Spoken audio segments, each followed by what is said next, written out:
Shut up and sit down.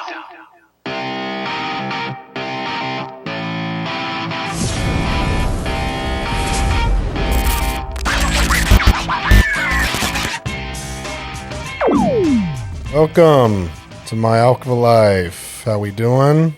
I'm your host, John Champ George. My co-host, Dennis Gunnar Metzler. How are you, my friend? Great to be back, man. Fantastic. And then we have a special guest in the house tonight on the show, Grace Montgomery. How you doing, ma'am? I'm good. How are you guys? Fantastic. You sound awesome. You look awesome. You doing good? Always, yeah, sure. Fantastic. Has everybody had a great day? No. No. It's Friday the 13th. Yeah. Yeah. Wow, it is. Yeah. Yeah. It was Friday the 13th. Yeah. That's actually a fantastic segue into our situation here. So Grace is a teacher, a public school teacher, and we have a really interesting show tonight that I'm really stoked to talk about. I know our listeners are going to love it. We're going to talk about some controversial things. We're going to talk about some non-controversial things and some things where we as veterans, as men, as patriots, as whatever word you want to attach, whatever words people would often attach to guys like us, masculine, whatever. And then we've got a female, younger school teacher, public school teacher. Mm-hmm. And so we have some things where our lives cross and overlap, and things that we see eye to eye on, and then things that we really do not see eye to eye on. But I think it's going to be really interesting for the listeners to hear what we have to say and what we have to talk about it, and opinions, and why we have those opinions. Yeah, and we appreciate you being here because we know it's not a comfortable seat to sit in for some people, and especially to sit in front of us and know that we're going to agree on some things, but there's some things we're probably going to have some harsh disagreements about. So we know it's not easy, and we really appreciate you being here. No, this is gonna be fun. I'm excited. Yeah, and just don't be mean to me. I feel like I have to worry there. She's closer to me, so no, and that's the thing that I love about this, and that I want to point out is that outside of this show, we're friends. We know each other. We see each other. Grace trains at my academy, so all three of us train together. We're friends outside of this. But there are things about our lives and just us as individuals that's different. I'm not gonna ask you your age, but I will say that you are younger than Gunnar and myself. Gunnar's the old man of the group. Everybody knows that. Thanks. You're welcome. Substantially younger than me. A shade younger than him. And the reason I point that out is because as we talk about on this show often, there is. We see a huge generational gap. We see a very big difference in men, and that's in quotes for our podcast listeners, and you guys watching, you can see. But there's a big difference in men of your generation and men in our generation, and even men in our generation. Those are our clients and people that we have to help on a day-to-day basis. But there is a big difference. Men of your generation are far softer overall. Do you find that? Yeah, I think it's really dependent on like how they were raised and with like what morals and guidance they were raised with. Mm-hmm. But I also feel like a lot of the men that I know that I'm like buddies with are very comfortable with themselves and with how they behave. And if that makes them more softer or like whatever, then that's just because they're more comfortable with themselves as men. Whereas the guys I know my age, especially growing up, who were like the super macho guys, like super bro type guys, I felt like we're just really insecure with like who they were and what they were about. And they didn't know how to like, they didn't think they could be insecure and like not confident because they were men and they had to be men and they had to be tough and they couldn't cry and like all this nonsense that like isn't true. Like, you can be a man, and you can be insecure, and you can cry, and you can have all these thoughts and feelings and emotions, and it's totally valid, and it doesn't invalidate you as a man.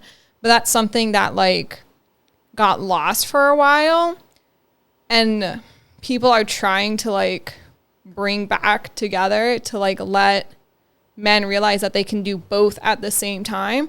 And I think that's what I'm seeing a lot right now with, like, on, like, social media, and, like, with the few guys my age that I know, like, I'm seeing that, like, resurgence of, like, okay, cool, I can be a manly man and do all the cool, tough things, but I can also, like, acknowledge my feelings and talk about it and go to therapy. Oh, and for stuff. sure. Yeah. So I think that there's a misconception often. I know there, and this is across all generations. And I'd say this is even more for the old school, generations. This is for like the boomers and the Vietnam vet era guys and whatever. For a long time, it was always considered like you mentioned crying or showing your emotions or, having conversations. Something that I teach a lot and that I really try to instill in men is that being a man it's not a lack of emotion. It's not a lack of feelings, right? It's not like you're going to have feelings in life and you have no control over the things that happen to you and the feeling that invokes, right? However, it's your behavior and how you respond to that feeling. So something's going to happen and it's going to make me sad, right? I have only control over how I respond to that. If something makes me sad and I process it and I cry, that doesn't make me less of a man. That means, but it's at what time do I cry? It's what is the thing that is happening? It is how do I behave? Is something going to make me sad and I'm outside in public in front of a bunch of people going to break down and lose my shit? No, ma'am.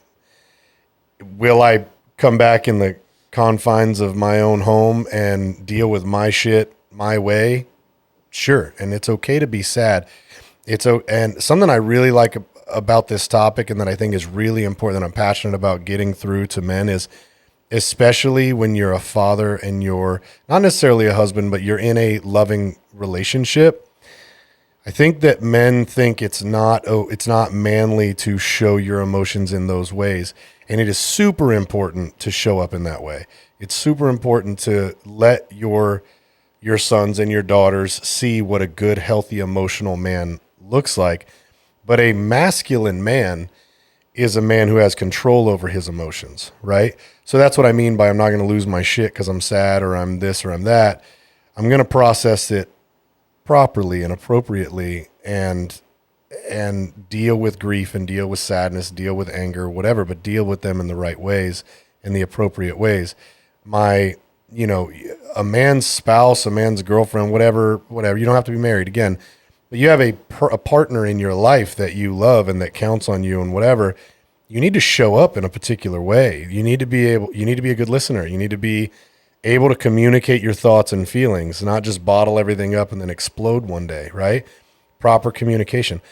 All these things, and where I was going earlier with like the older generation, that was not a thing, right? Like my grandfather is not a man that processed emotions and, he was very gruff. He was very stoic. He was quiet. And then he just would freak out at some point, but seeing him cry and stuff is not a thing that would happen. That doesn't necessarily make him more of a man. Right. But I think there's been a giant swing. The older generation was like no emotion, newer generation, Complete emotion. lots of emotion. Yeah. Lots of things that happen that, where they're just very self-centered. We were talking about the gym today, like newer generation guys your age in a public gym setting, something I cannot handle. Like it's a very narcissistic, self-centered, and that speaks to the same emotional side. It's like they're so just about themselves and wrapped up in what's going on with themselves. Yeah. And I think you know, you and I were raised by the Vietnam vets and by the baby boomers, you know, they were the ones who brought us up. And the only emotion that I ever saw from my biological dad or my grandfather was, until I got to be an adult, the only emotion I ever saw was anger, you know, because that was the only one that was safe to be expressed as their generation. Right. And then as we started growing up, and I mean, that's the way pretty much grew up my whole life. Like, hey, you're not supposed to cry. And then I realized as I got older and older, like, yeah, something's wrong with that. Like, you know, there are times where it's like, hey, I'm really sad. And like this event really affected me. And okay, so now I'm by myself, you know, in my bathroom, just like hunched over the vanity, going, why am I crying? I'm not supposed to be crying. And then as you dig deeper into the psychology of it, you realize, hey, that's a natural emotion, because if you don't express that, what it comes out as is anger. And that's the only emotion that covers everything that's painful to you. And it's confusing when you're raised by your father, and your father, like, it's passed down generation to generation. Men don't cry, just as an example of emotion. Men don't cry. Well, my dad said, right? So then when then that means you have to come to terms one day with, oh, dad was wrong. Like, oh shit, everything I grew up with and that I knew to be true or knew to be like normal is not okay. And that goes across a lot of different platforms. I feel like traumas. Sorry, I feel like that's like kind of like two-pronged there. Like, as like humans mature and they grow older and whatnot, they learn the time and place to like have these big emotions and have these big meltdowns and stuff. And like, you've seen it with me in the gym, like, used to cry all the time, and like, knock on wood, I haven't cried in like 6 months in the gym. Big accomplishment for me. But like, as I've grown and matured as an adult, like as the people around me have done so, like, it's more acceptable to feel these feelings, but like time and place of these feelings. Right. And then also I feel like with the advent of like online therapy, like all those, and like we're having new conversations about therapy, and we're like talking about it, and we're talking about emotions, and we're sharing how we feel and stuff. And so I feel like the openness, like my generation has, us 20 somethings have, around like our thoughts and our feelings and our brain differences and our neuro differences and whatnot, it makes it more comfortable for us to talk and share those things, and makes it more acceptable for us to talk and share about those things. But even though it wasn't like necessarily how we were raised, it's just how we've grown up, because we've been talking about it since we were like kids. So what I see is like, there's got to be a balance there, right? I mean, yeah, obviously our grandfathers and our fathers didn't do it right, but this new generation is completely opposite end of the spectrum, where you've got, you know, no emotion from the baby boomers and the Vietnam vets, and complete emotion by, what are we in, Gen Z? Or are you Gen Z? Are you officially Gen Z? What are you? Millennial? I don't know. I think I'm like right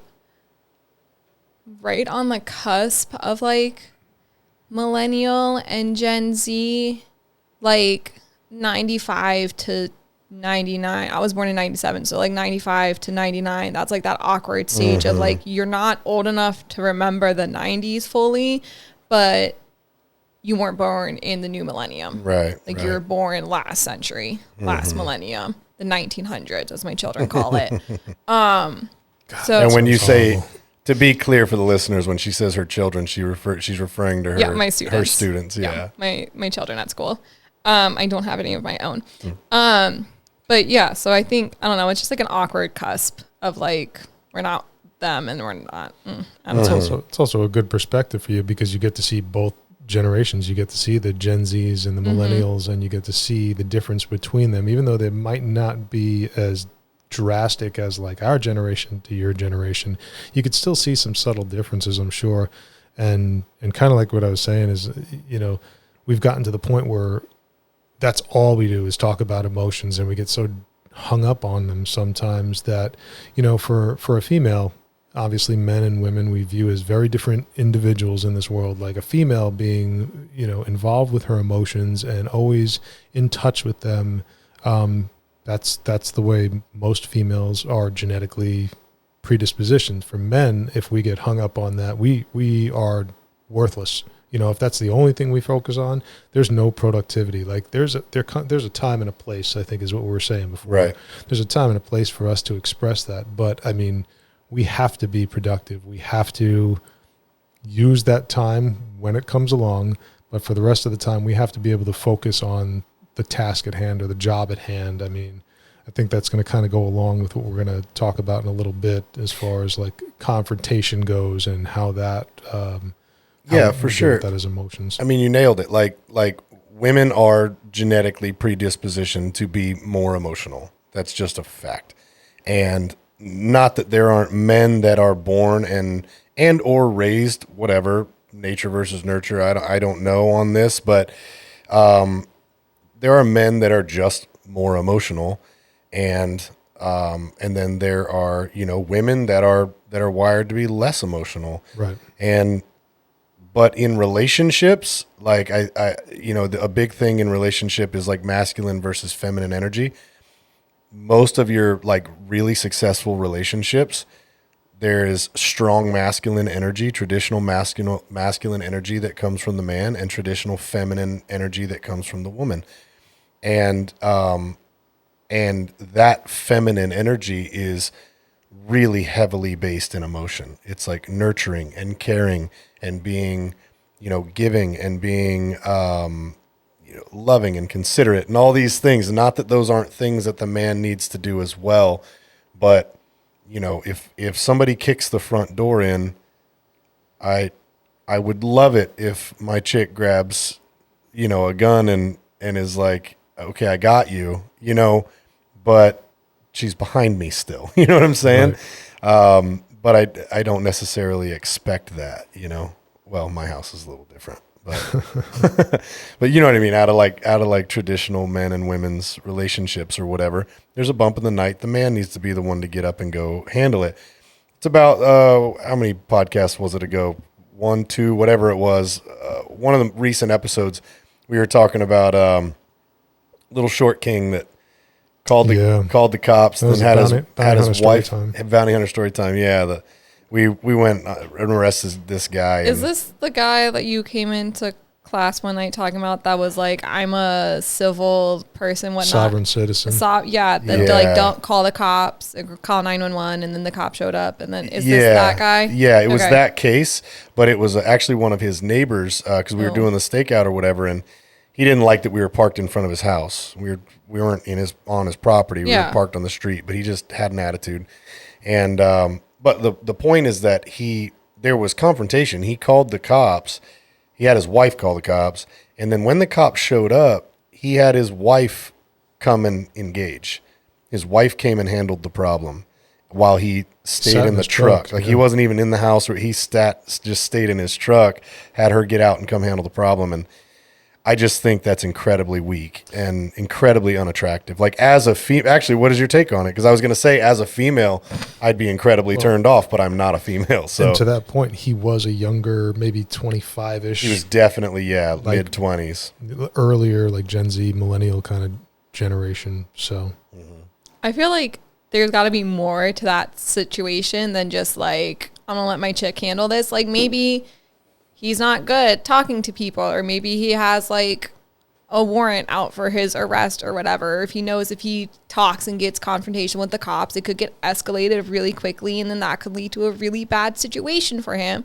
So maybe he's just avoiding that situation by letting his girlfriend, his partner, handle that conversation for him. I know like when I've been in situations like that before, not with like police, God no, but with like people that like in public who try to like, or like looking at me and shit, and I like I'll confront them and like I'll handle it myself, and like my boyfriend will just like kind of be in the background because he knows I can handle my shit, and he like trusts me to do that, but like he's there in case shit goes south. Yeah. So let's just playing devil's advocate. What if that wasn't the case? What if like that's a situation, we're parked in front of the house? Well, then if he had the problem with it, then he should have gone out there and talked to the cops. Yeah, if your boyfriend was like, "Hey, honey, go out there and handle that," I'd be like, "No, what would do that." Right? Would that be just like knowing his background and everything? Like, you can go talk to them, because also like knowing me, you don't want me talking. What is the feeling associated with that? your boyfriend says, honey, go handle that. And you're like, no, I mean, why? And he doesn't have a good reason to go out there other than he's probably just afraid or doesn't want the confrontation or whatever. What feeling does that I don't bring know up in you? how to like. Is it super hot? No, it's definitely like a negative thing. I like don't know the word for it. Weak. Yeah. Not like yeah, maybe like weak, kind of like bitchy, like just Yeah. get GTFO and like deal with it, you know? Yeah. Like Yeah. yeah. And that's kind of our point. That's Yeah. that kind of behavior is like, you know, we send each other these like videos all the time because we think it's really funny. But there's a sense of entitlement with a younger generation now. And to be fair, it's not just a younger generation. There are definitely older guys too. But Sure. But life being what it is now, society being what it is now, everybody's got a phone, everybody's got a camera, everybody hides behind that. So all the time there are videos that come out of like, you can't touch me. Like, for example, one we just saw was this kid, he was like 18 maybe, and he's talking shit to a cop. And a bunch of his buddies are all standing around. They all have cameras. And he's very aggressive with this cop. He's calling the cop a bitch and a fuck you and all this. And he tells him over and over. He's like, do something, bitch. Do something. You ain't The going to do cop shit. saying that, or No, the the kid? kid is saying Okay. that to the cop. And this is a very large, full-grown police officer. And there are two things at play here. There are three things at play here. One is he thinks he's not going to touch him because he's a cop. Mm-hmm. Two is he thinks he's not going to touch him because of his age or, you know, and all of his buddies are standing there with cameras. And obviously he's trying to show out and look tough, right? Three is he's obviously never had his fucking head kicked in. And that's a side note, but I'm a firm believer everybody needs their ass kicked in their life. So these main three things at play, the kid is like super aggressive with this cop, and the cop gives him chance after chance after chance, but finally he's had enough. The kid steps into his space and, you know, and is aggressive again, and the cop just fucking lays this kid out, you know. And I get a lot of joy in my day for a minute. It's like happier when I see those videos of somebody being put in their place when they're obviously just full of themselves, you know, and this sense of entitlement. And we're not into child abuse. Like you keep saying kid, this kid, he was a kid. He was He had to probably, be 17, 18, 19 Yeah. years old or something, Yeah. you know, a kid compared to us, but definitely a juvenile-like attitude. you old know, enough to acting get his like- ass beat. Yeah. Yeah. Yeah. And you see that everywhere. I mean, I sent you that other video, I think it was today or yesterday, you know, a guy getting all mouthy. He was probably in his 20s. Mm-hmm. He's walking up to two guys on the street. Something had happened before, and he comes up to, and he's right in one of them's face. And I'm going to knock you out, and I'll knock you out too. Mm-hmm. And he's talking all this shit. And like one of the guys walks away, and you see him as he approaches, he goes and approaches the guy that walked away, and that guy like squatted down to pick something up. Oh, and he's talking shit and fuck you. He bumps into the guy, and the guy, as he squats down, just looks up and just fucking lit him up. Yeah, and, giant uppercut. Dude. and, Yeah. and he because he wasn't expecting it, because that's what you see in society today. Is one side of it is, well, I don't want to confront anybody, and I'll use somebody else to do my bidding, like that guy's girlfriend, Yeah. or this guy who and that kid doesn't think anybody's going to touch them because they run their mouths all the time and nobody's ever checked them. And now all of a sudden people are getting checked left and right, and it's just providing pure joy for me and you. Yeah. The videos we see, but you know, that just seems like the way of society. Like everybody is immune to repercussions. And if they don't, initiate the conversation, they have somebody else do it for them. It comes across as extremely weak, extremely spineless. Whereas like grandfather's generation, dad's generation was the strong, silent type, you know. Mm-hmm. Hey, that guy, yeah, he's respectable. He doesn't say a whole lot, but don't fuck with that guy, Right. you know. Right. You really don't see that much anymore. At least I don't see it. I know you don't see it as much anymore. Yeah. And I don't know what your perspective is. Like, What do you see listeners don't know, your kids are what Middle ages school. roughly? They're 13, 14. There's the odd child that's 15 because they got held back in like kindergarten, first Okay. grade. So it depends on your birthday, probably, Yeah. whether you're a freshman at 14 or not, right? Yeah. Okay. Yeah. Okay. So, I mean, that's a tough age. Like, there's a lot of hormones and a lot of attitude, Wild. right? Yes. And like, well, so like you said earlier, you were saying that keep people be hiding around behind cameras, and like ironic, I'm hiding behind a camera. Well, technically in front of the camera, but like still the irony there, hiding in front of a camera. But like I've noticed that the first 2 schools I taught at, so I've taught at 3 different schools so far. And the first 2 schools I taught at, we had kids who had, the first school was a high school, so it was like 9 through 12, whatever. And then the second school was 6 through 8, so a middle school.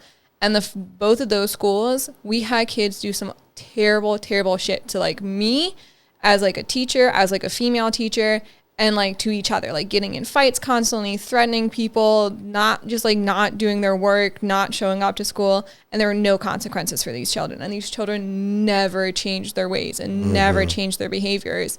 And it was obvious because they weren't seeing these consequences at home and they weren't seeing them at school.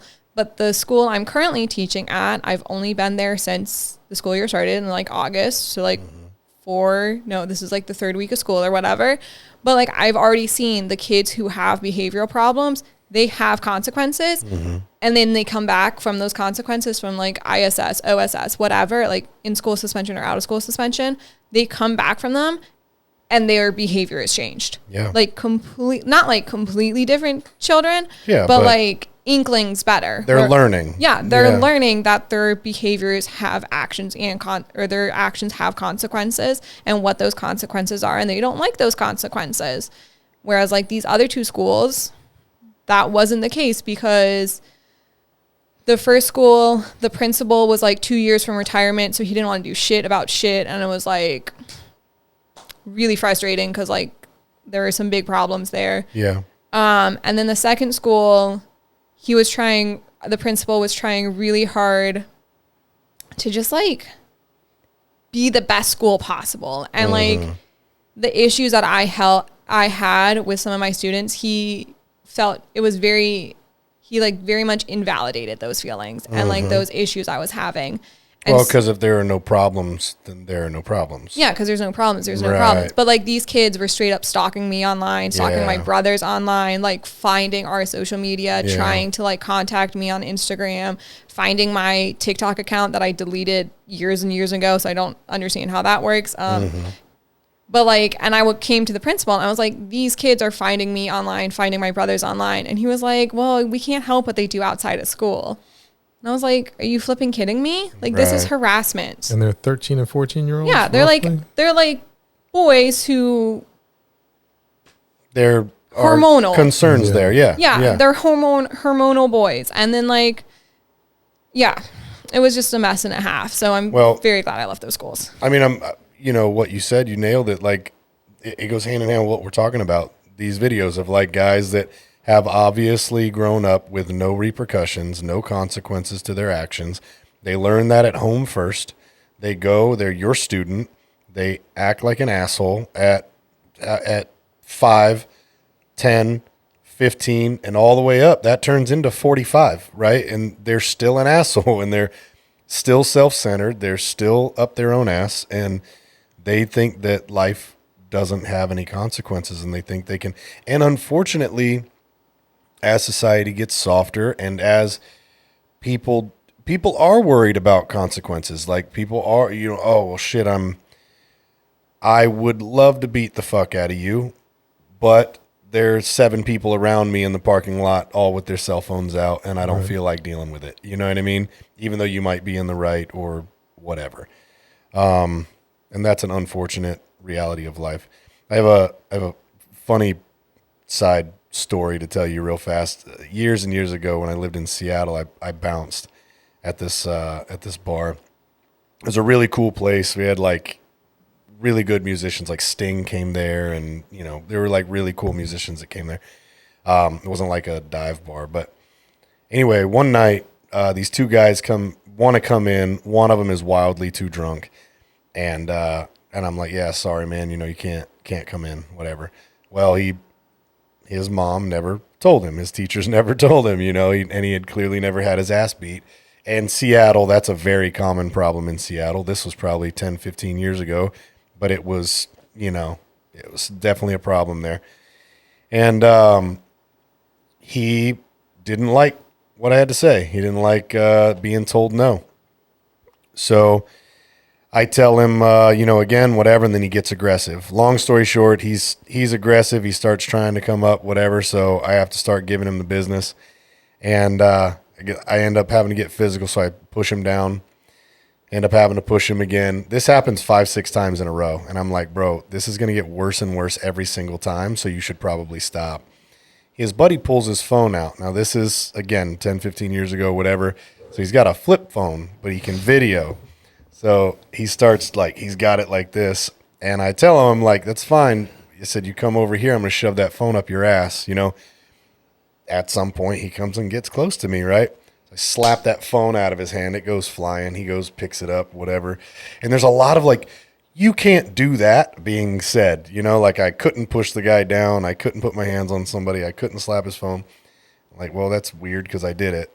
And then another time, the last time he comes up, he shoves that phone basically in my face, and he's really aggressive. He's like, "You're going to jail, whatever."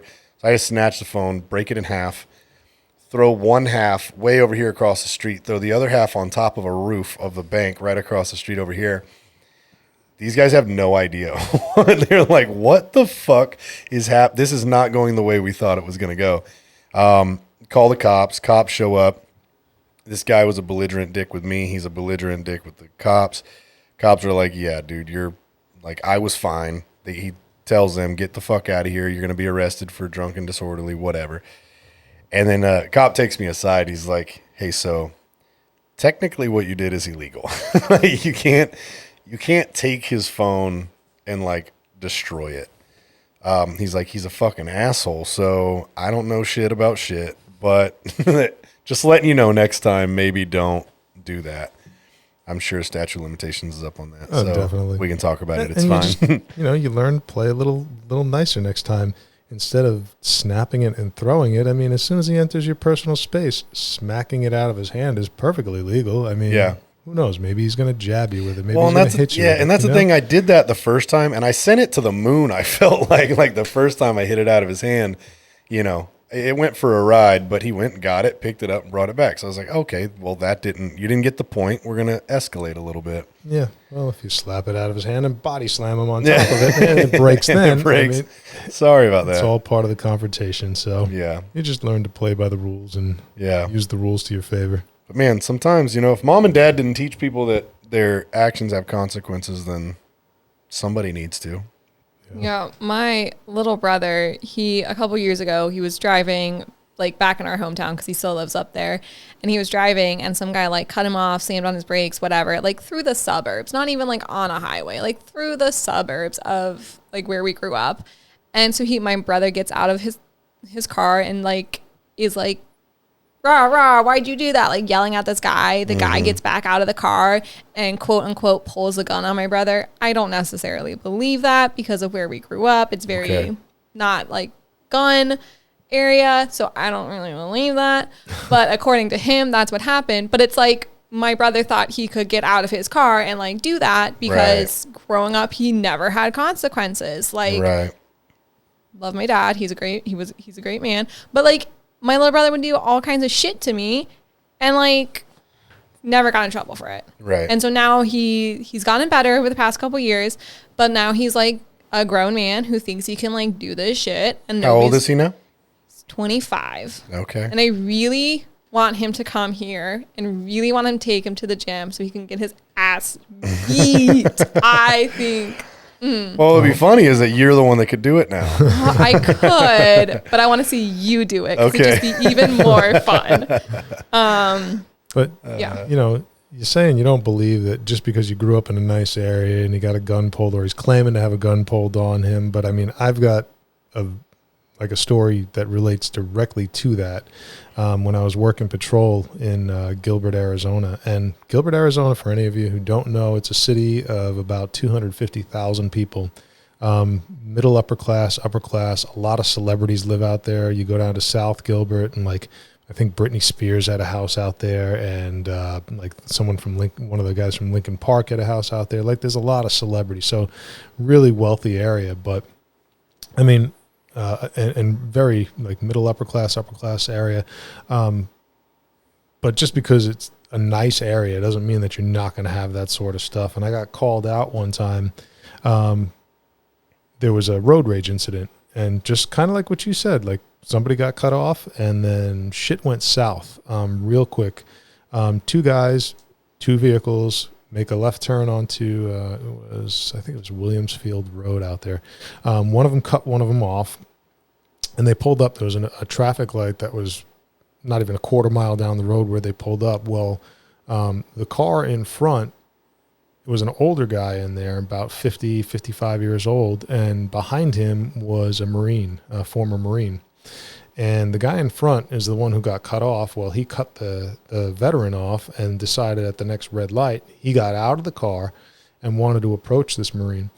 Well, he got out of the car. When he did, for some reason, he was raging all the way, because by the time we got there, his heavy metal music was still blaring in his truck. But basically, he got out of the car, and he had a Glock 27 in his hand and started walking towards the car behind him, towards the Marine. Well, Not a good idea. yeah, because the former Marine had a Glock 27 also in his vehicle, and he popped out of the car because he couldn't back up, couldn't go forward. And as he popped out, the guy in front probably figured that he was just going to get away with this, because this is what he does all the time. He 'Cause throws he had a a gun in gun. somebody's Yep. face, acts like a tough guy, not realizing that it was Arizona, and it's a constitutional carry state. Anybody can carry out there. Still, super nice area. Well, he got out of the vehicle, and as soon as he did, he unloaded all 8 rounds of his gun into the first 2 went into the ground because he had a little startle reaction, boom, boom, into the ground, and then he just zippered the guy all the way up. So it doesn't really matter where you're at. Like, shit can go bad anywhere. And to clarify, that's the Marine that shot the guy the that was in Marine front of him. who shot the guy who was raging and approaching him, Yeah. consequences to your action. And it was a bad scene. Like, he was. And that's a legal shoot. If you Absolutely. walk back to my car, you don't even have to point the gun at me. If you're walking to me, you're aggressive, and you got a gun in your hand, like, yeah, there's no duty to retreat. I'm going to in fill you Arizona. with holes. Yeah.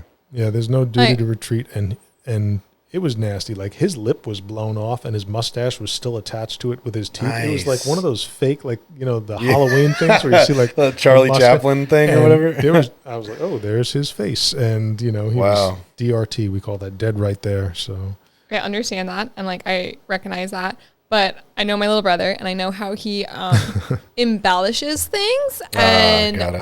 Okay. the way the story was told to me is that the guy who cut him off stayed, like, he like just like poked his head out his driver's door, like didn't even approach my brother in the car, and like waved something black at him, whether it was a phone in a case or Got it. a gun or a book or whatever. Who has you? Apparently he called the cops though, and the cops were like, yeah, he pulled a gun, but then they couldn't track down the guy who like actually did this. So like, I Got don't it. flipping know. The story's cooler if it's a gun, Yeah. right? No, because we don't want to give him like shot. Not just to mean- like hate on him, Yeah, but like yeah. I don't want to give him that credit. Yeah. Stop, brother. He's your older brother? No, he's my younger brother. Oh, okay. yeah, that Yeah. But does not by happen. much then, huh? No, Okay. no, yeah. Yeah, that happens way too often. I mean, you see more and more videos of that with guys Yeah. just getting out of the car and just shooting people, like in a road rage incident, just bang, bang, bang, just walking up to cars and shooting them and killing Yeah. them. Yeah. Yeah, Why? my boyfriend's Don't- like every time, because I grew up in a city, so I'm kind of an aggressive driver. I'm not so much anymore. But he is very much worried about that. He's like, you can't go around driving like this because you're going to get your head blown off. And I'm like, okay, Well, do you carry a gun? true. So I've been less aggressive. Do you carry a gun? No. Well, maybe you should if you're driving so aggressive. I no longer drive aggressively, but I will honk I at doubt people that. when they cut me off. So, which is not a thing that happens down here. I'm like the only person I ever hear honk. Like on my way here, I was like on the entrance ramp to get on the highway, and this car, like, don't know what they were doing, but he cut me off, and so I had to slam on brakes and I honked. So was it Probably like a transplant from New York. was it a friendly toot or was it like a 10? It was like a second, WTF? like a- What are you doing? like Yeah. 10 seconds Yeah, long? it was like a mean toot. Okay, yeah. It was a mean one. Toot. Yeah. Yeah. Get a gun. No, I'm good. TYVM. I'm good. What was the last one? What'd you say? TYVM. Thank you very much. Okay. That's one of those I think that's millennial terms. Yeah, that's the third or fourth acronym that you've spoken in. But Sorry. I was good with all of them. I was tracking with all of them until that one. Yeah, sorry. Thank you very much. What happens when you hang out with teenagers all day? Yeah. So so what does that look like? And actually that's kind of like the main body of, we had a very interesting conversation after training one night, and sparked kind of this episode. We had a really interesting conversation that I think is fascinating for people to hear kind of both sides and get opinions and stuff. But let's get into that kind of with what every day looks like for you. So, Okay, well, to preface this, it's very ironic that we're doing this now, because this past week we've had to go in shelter in place twice this week. oh, really? Yeah, I think it was Monday or Tuesday. So the middle school I teach at, we share a campus with the high school. So there's like a high school and a middle school on the same campus. We have like different sporting fields and like everything. Like our schools are completely different. We're just on the same property. Okay. But so like Monday or Tuesday this week, the high school had to evacuate because somebody had written a threat. I think it was a bomb threat on one of the bathroom stalls, like very vague about the details because they haven't really been shared publicly. And like, I don't really know, like they weren't shared to me. So I don't really know what happened, but that's what I heard from my principal, is that a threat was on the bathroom wall. So they had to evacuate the building.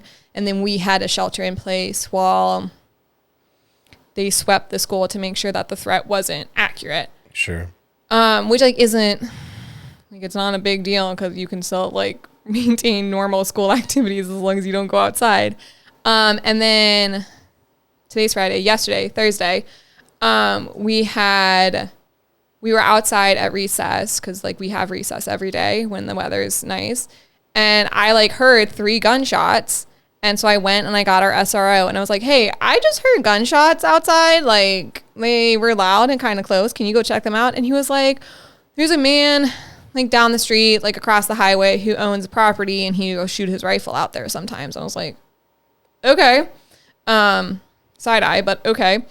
And so then I guess they got louder or they got closer or something, because by the time we came inside and we were eating lunch in the cafeteria, we went into another shelter in place. And so I guess the gunshots were louder or closer or whatever. And apparently there's a shooting range like down the street or whatever, or like not down the street, but like back on the other side of this park that our schools like connects to.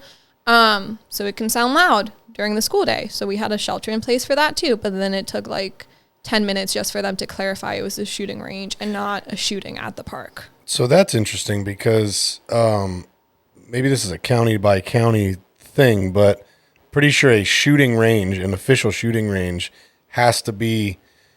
I know that in Brunswick County, which is a neighboring county to us, you have to have at least 6 acres between. 60 acres, 6 acres, 60 acres between your, like, even just some properties, just some residential properties, and then a commercial shooting range.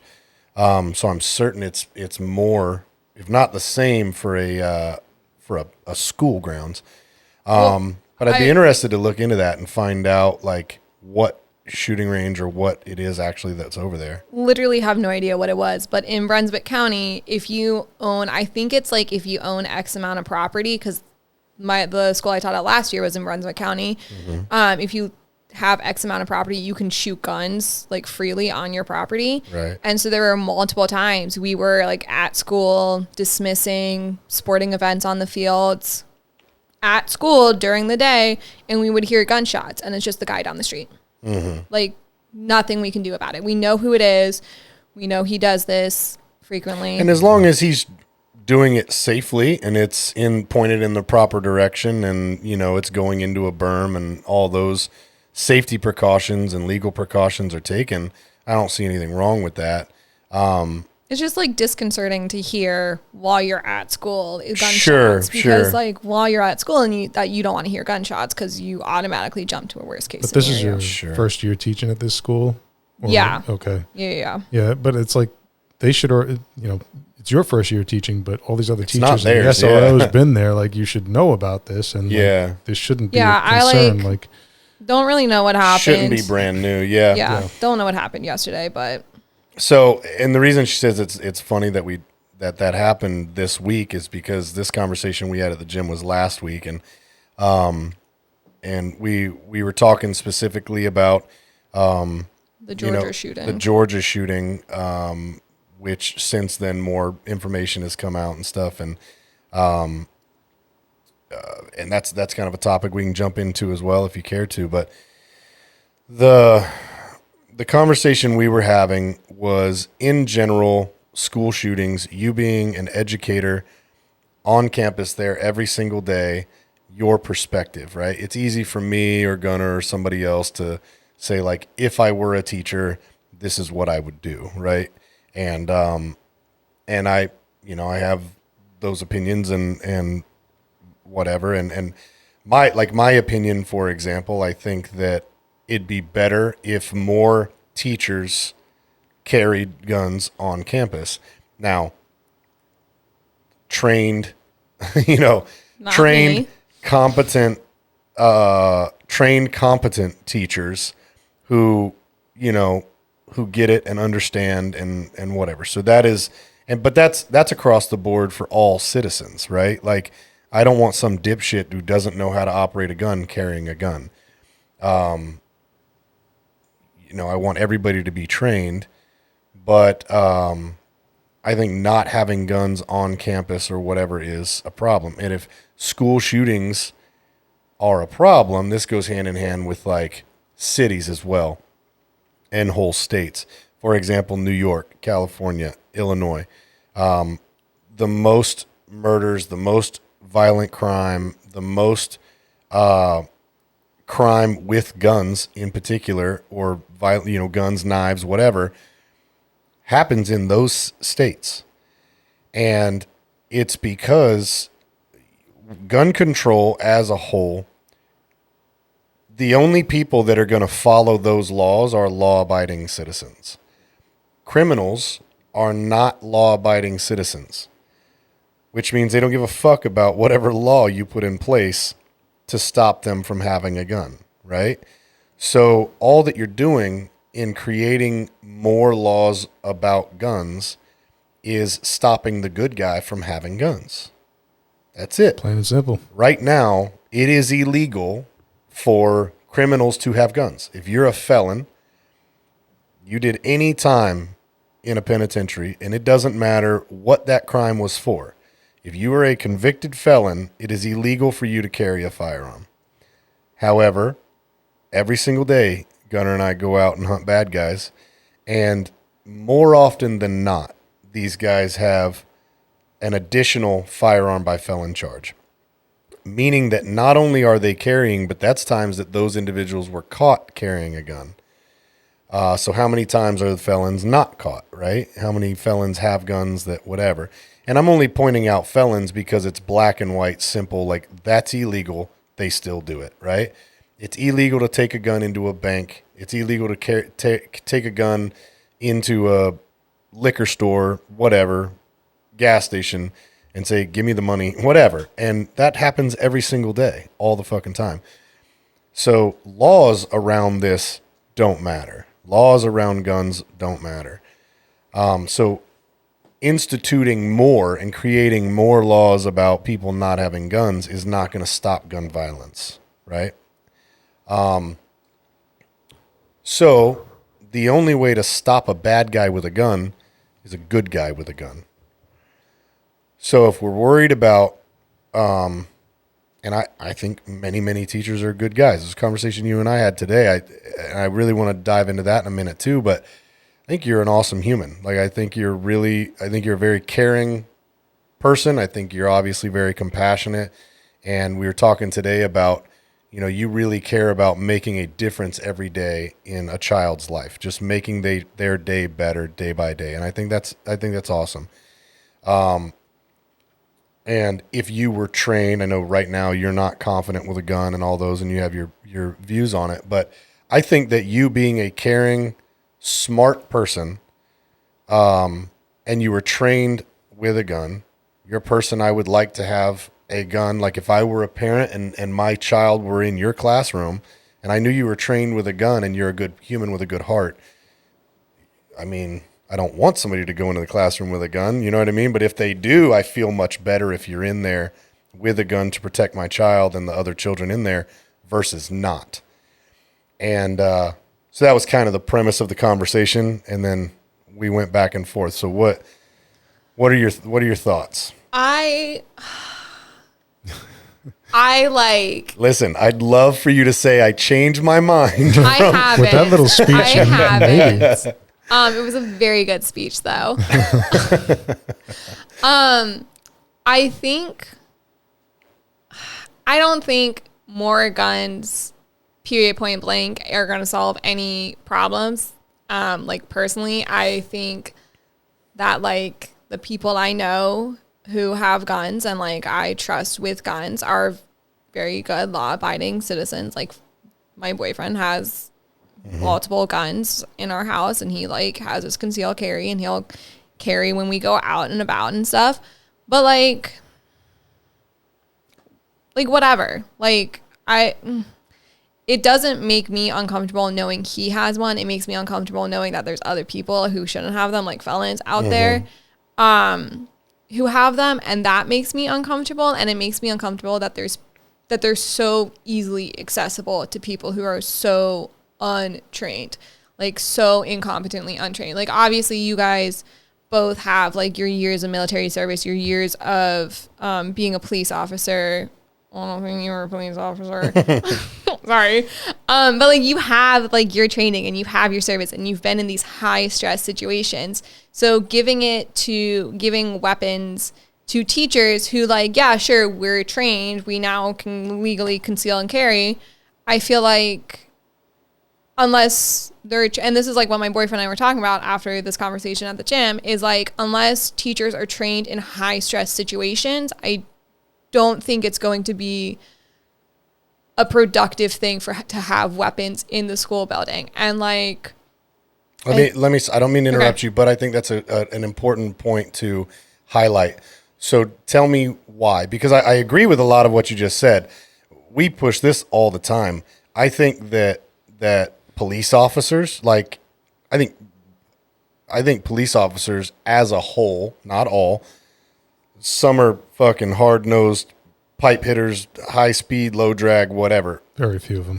Very few though. The vast majority of police officers who we trust to be the professionals with guns are wildly incompetent. Okay. So across the board, we agree 100%, like more training, more high stress scenarios, all that stuff. I'm 100% on board.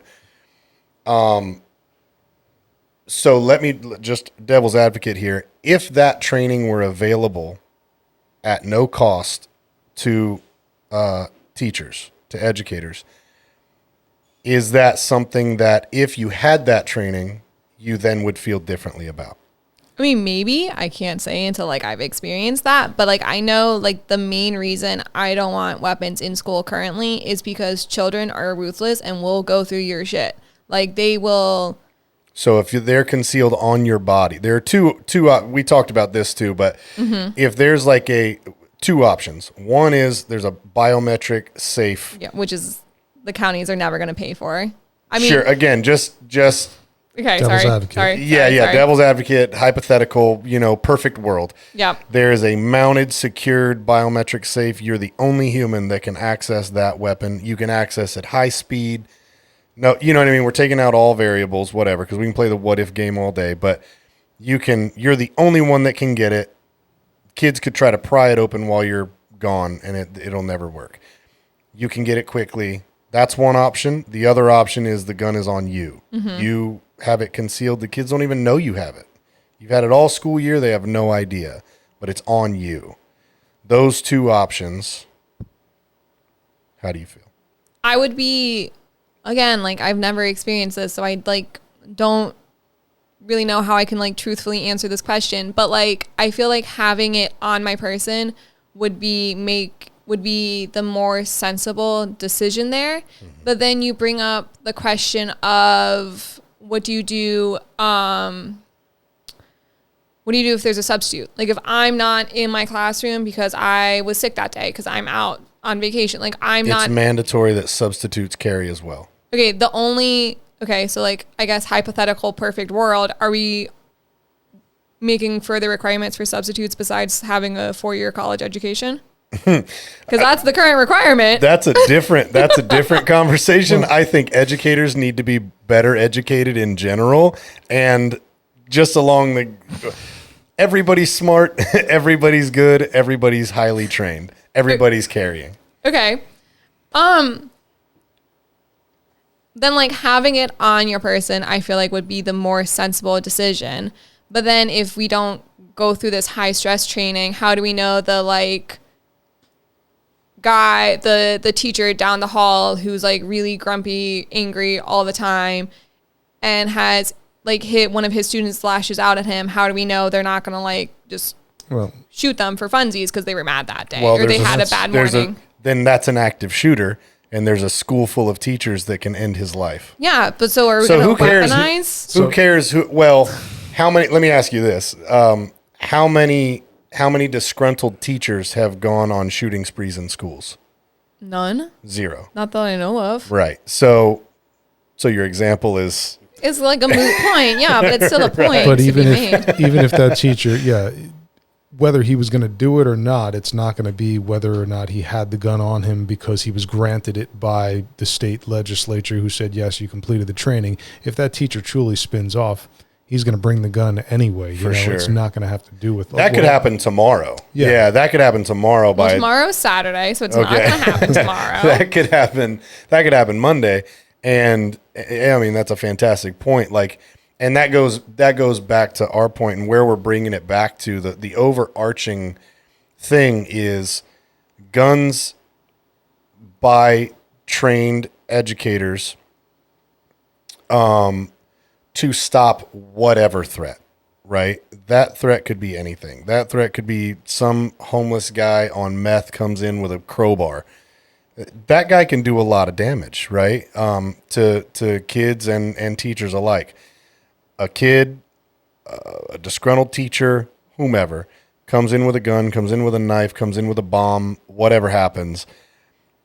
That threat, if not neutralized, lots and lots of lives are lost, or changed forever, right?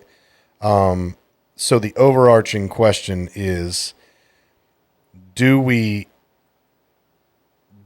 arm educators? Yes, that means guns on campus. But again, guns on campus in the hands of the correct people is not a problem. We're all three very intelligent, sound humans. There are 5 guns in this room right now, all loaded, right? There's 6. I've got 1 on me too. I forgot about that one. Okay. So, and they have not shot anyone. Nobody's hurt. Everything's fine, right? It is only a gun. A gun is just a tool, right? So the gun in the hands of the wrong person is the concern. So you could have 7,000 guns on campus. As long as they don't get in the hands of children, obviously, right? Responsible gun management and ownership is very obviously important. Because just curiosity, a kid doesn't need to freak out. Just a curious kid, right? That's a big problem. And they could just be there forever, and hopefully they are. Hopefully those guns are in a biometric safe, 1 in every single classroom, or 1 on every person, 1 on every teacher. And a kid from kindergarten to 12th grade, nothing ever happens, right? That's the hope. And nobody would ever even know guns were there. in this hypothetical dream situation where everybody's professionally trained and like have gone through stress scenarios and background checks and like mental background checks, and we've crossed all the T's and dotted all the I's, then like, yeah, sure, arm the teachers. But like current day-to-day situation, if I show up to school Monday morning and they're like, yeah, new county policy, every teacher needs to start carrying a weapon, because aren't we in a open carry state? We are, yes, Yeah. ma'am. Yeah, so like I don't even have to conceal it. I can just, you know, put it on my hip and like, woo, I'm armed now. I would leave. Well, I kind of Like I couldn't do that. Yeah, I agree with you. I mean, training is important, right? And not everybody should carry a gun because not everybody's qualified to carry a gun. I 100% agree with you, because you can go out to Walmart right now and you're going to see your teachers, your bank tellers, everybody else in society. And you're like, well, that person, you know, they just tripped over the walkway and, you know, they, you know, obviously are not physically fit enough to do this. So, I mean, the solution is real easy. I do agree with you. We need to have training. Like there needs to be an initial training, and it can't be just like you're standing there facing a paper target and squeezing off rounds and practicing static marksmanship, because that's not what's going to happen in school, right?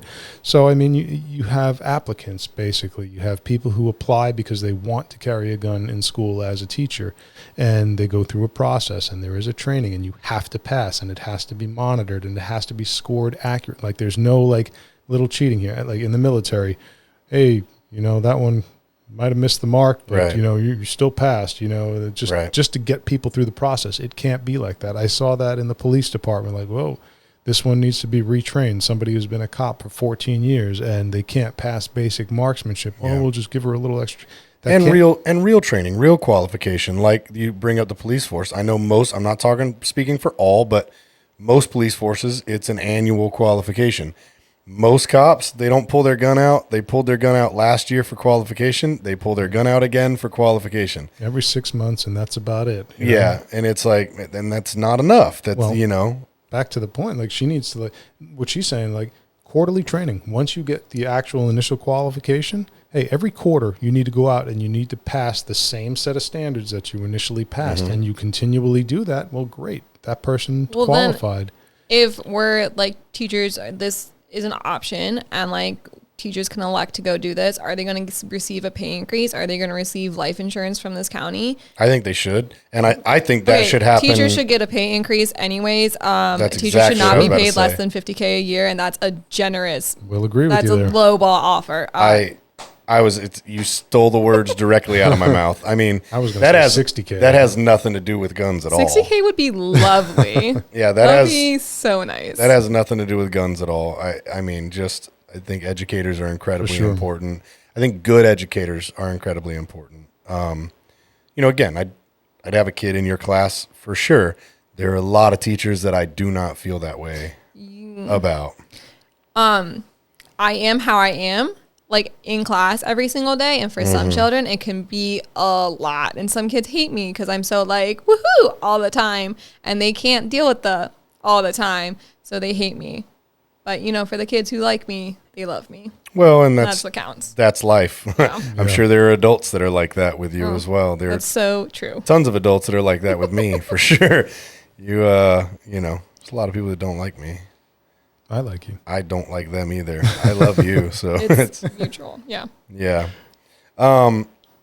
Yeah. So again, back to the guns on campus, not on campus, whatever. It goes down to it breaks down to the very simple point of, again, hypothetical, God, please, we hope this never happens, but you're working one day, you hear shots down the hallway. There is very clear, there's no mistaking, very clearly shots are going off in your school building, okay? And we discussed this, but on your campus, there's one SRO, right? A safety resource officer, right? Or security resource Yeah. officer, School resource. school resource S officer. stands for something. Okay, so School. Sure. I what did I say? Security Safety. and safety, whatever. Secure the school safely, please. Okay, so you have one SRO, and that SRO is a law enforcement officer and Hired is by, he's with the county, county sheriff's probably. Yeah. department.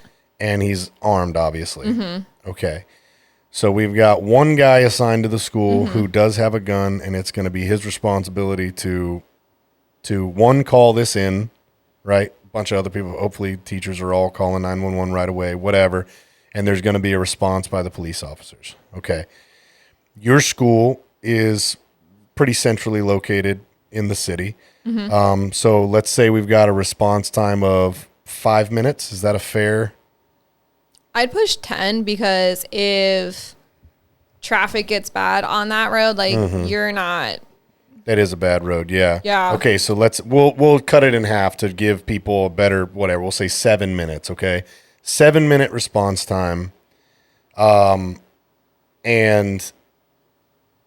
how much damage can be done inside of 7 minutes, and where is that SRO located on the campus? How big is that school? How, like, Right. You know, are we talking like 800 to 1,000 students, and is like it over a 3-acre size Campus, or yeah. Like, and is Literally he gonna could not tell you. right? So, and if How he's many at- students roughly do you think? More than 500, less than 800. Okay. I think okay. there's close to maybe 250 in the 8th grade. So let's say 250 in 7th and 6th. So that's 7. So roughly 800. Yeah. Roughly 800 students. That's a lot of children. Wowzers. Yeah. Okay. and if that does happen, like, what are the chances that the SRO is there when it happens and Right. he's not at the other end, and maybe he doesn't recognize what's going on at the other end? It just sounds like a door slamming from where he's at, you know. So by the time he's made aware and then gets down to the scene and actually radios it in and actually is able to respond, maybe it's 7 minutes for him just to get to where it's going on, as opposed to 7 minutes to have additional guys Yeah. show up. So It's yeah, and it's a rare human that wants the ball. You guys know what I mean? So like a winner says, "Give me the ball. Give me the ball. I'll run it into the end zone." Right? We've both been tested in this, right? We've both been shot at many, many times. We've both had to shoot at people. We've both done all the things. I know that he'll say, "Give me the ball," right? I know if there's gunshots, he's going to draw his gun, he's going to go do things, and he's going to do them well, right? And if it's him versus another guy in a gunfight, I like his odds, right? Same thing for me and how I feel about myself. I don't know that SRO. I don't know how well trained he is. I don't know who he is, but I'm willing to bet. He seems, from the brief interactions I've had with him, he seems very lax. Okay. that's a problem. And again, we're talking about, unfortunately, and guys, we're not hating on law enforcement. I just hate on the training of law enforcement. I know that it needs to be better, and I wish that it were. But actually plug police officers, any police officer that wants one-on-one training, reach out to us and we'll work Please. something out. For years, I taught cops for free. Like, they could come into my gym and train jiu-jitsu, and I would just teach them for free just because they were a law enforcement officer. Okay, let me get back to my point, because it's that important. But he's probably not very well trained, right? We'll just say that. Also, we don't know him. Like, is he a give me the ball kind of guy, right? Is he gonna go draw his gun and run toward the gunfire and say, let me get this thing figured out? Or is he not? Is he gonna freeze? Is he gonna run? It's in him as a human, right? And we don't know what's gonna happen. What I will say is that's a lot of responsibility for one person, right? And I think then we use this hypothetical. What if I was the English teacher across the hallway from you, right? You're teaching your class and I'm teaching mine, and you know that I'm carrying, right? Even if you're not, but you know that I'm carrying. How much safer do you feel when we hear those gunshots, right? I would hope a lot safer because I'm, no kid is going to get the gun from me. Nobody, I'm not going to do anything crazy. Well, well, I don't know. I hope not. I hope I don't go off the deep end one of these days. And I'm not a school teacher, so we're okay. But something happens, you know, how much safer do you feel knowing I've got a gun right across the hallway and that I'm going to go in there and go get this thing taken care of versus not? Or do you feel safer, or are you more worried that there's a gun across the hallway? Okay.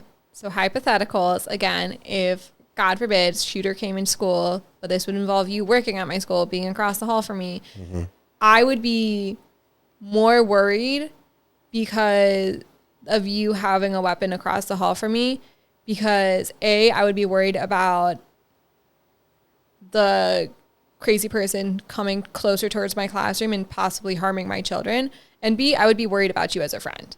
And like, whatever, like I would be worried about you as a friend, and I wouldn't want you to put yourself in that situation. And I wouldn't want any of the teachers I work with to put themselves in that situation. Because let's I appreciate that, but let's say like everybody protocol is lock everything down.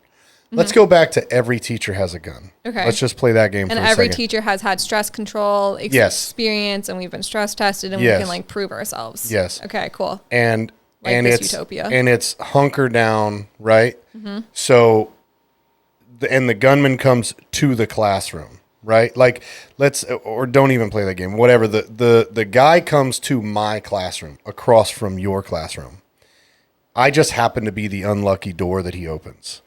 He's gonna shoot regardless, right? So take that part out of it. I'm not leaving the classroom to go engage the guy, right? Because you know that's what I would do. He just comes to my door, opens the door. He's got a gun.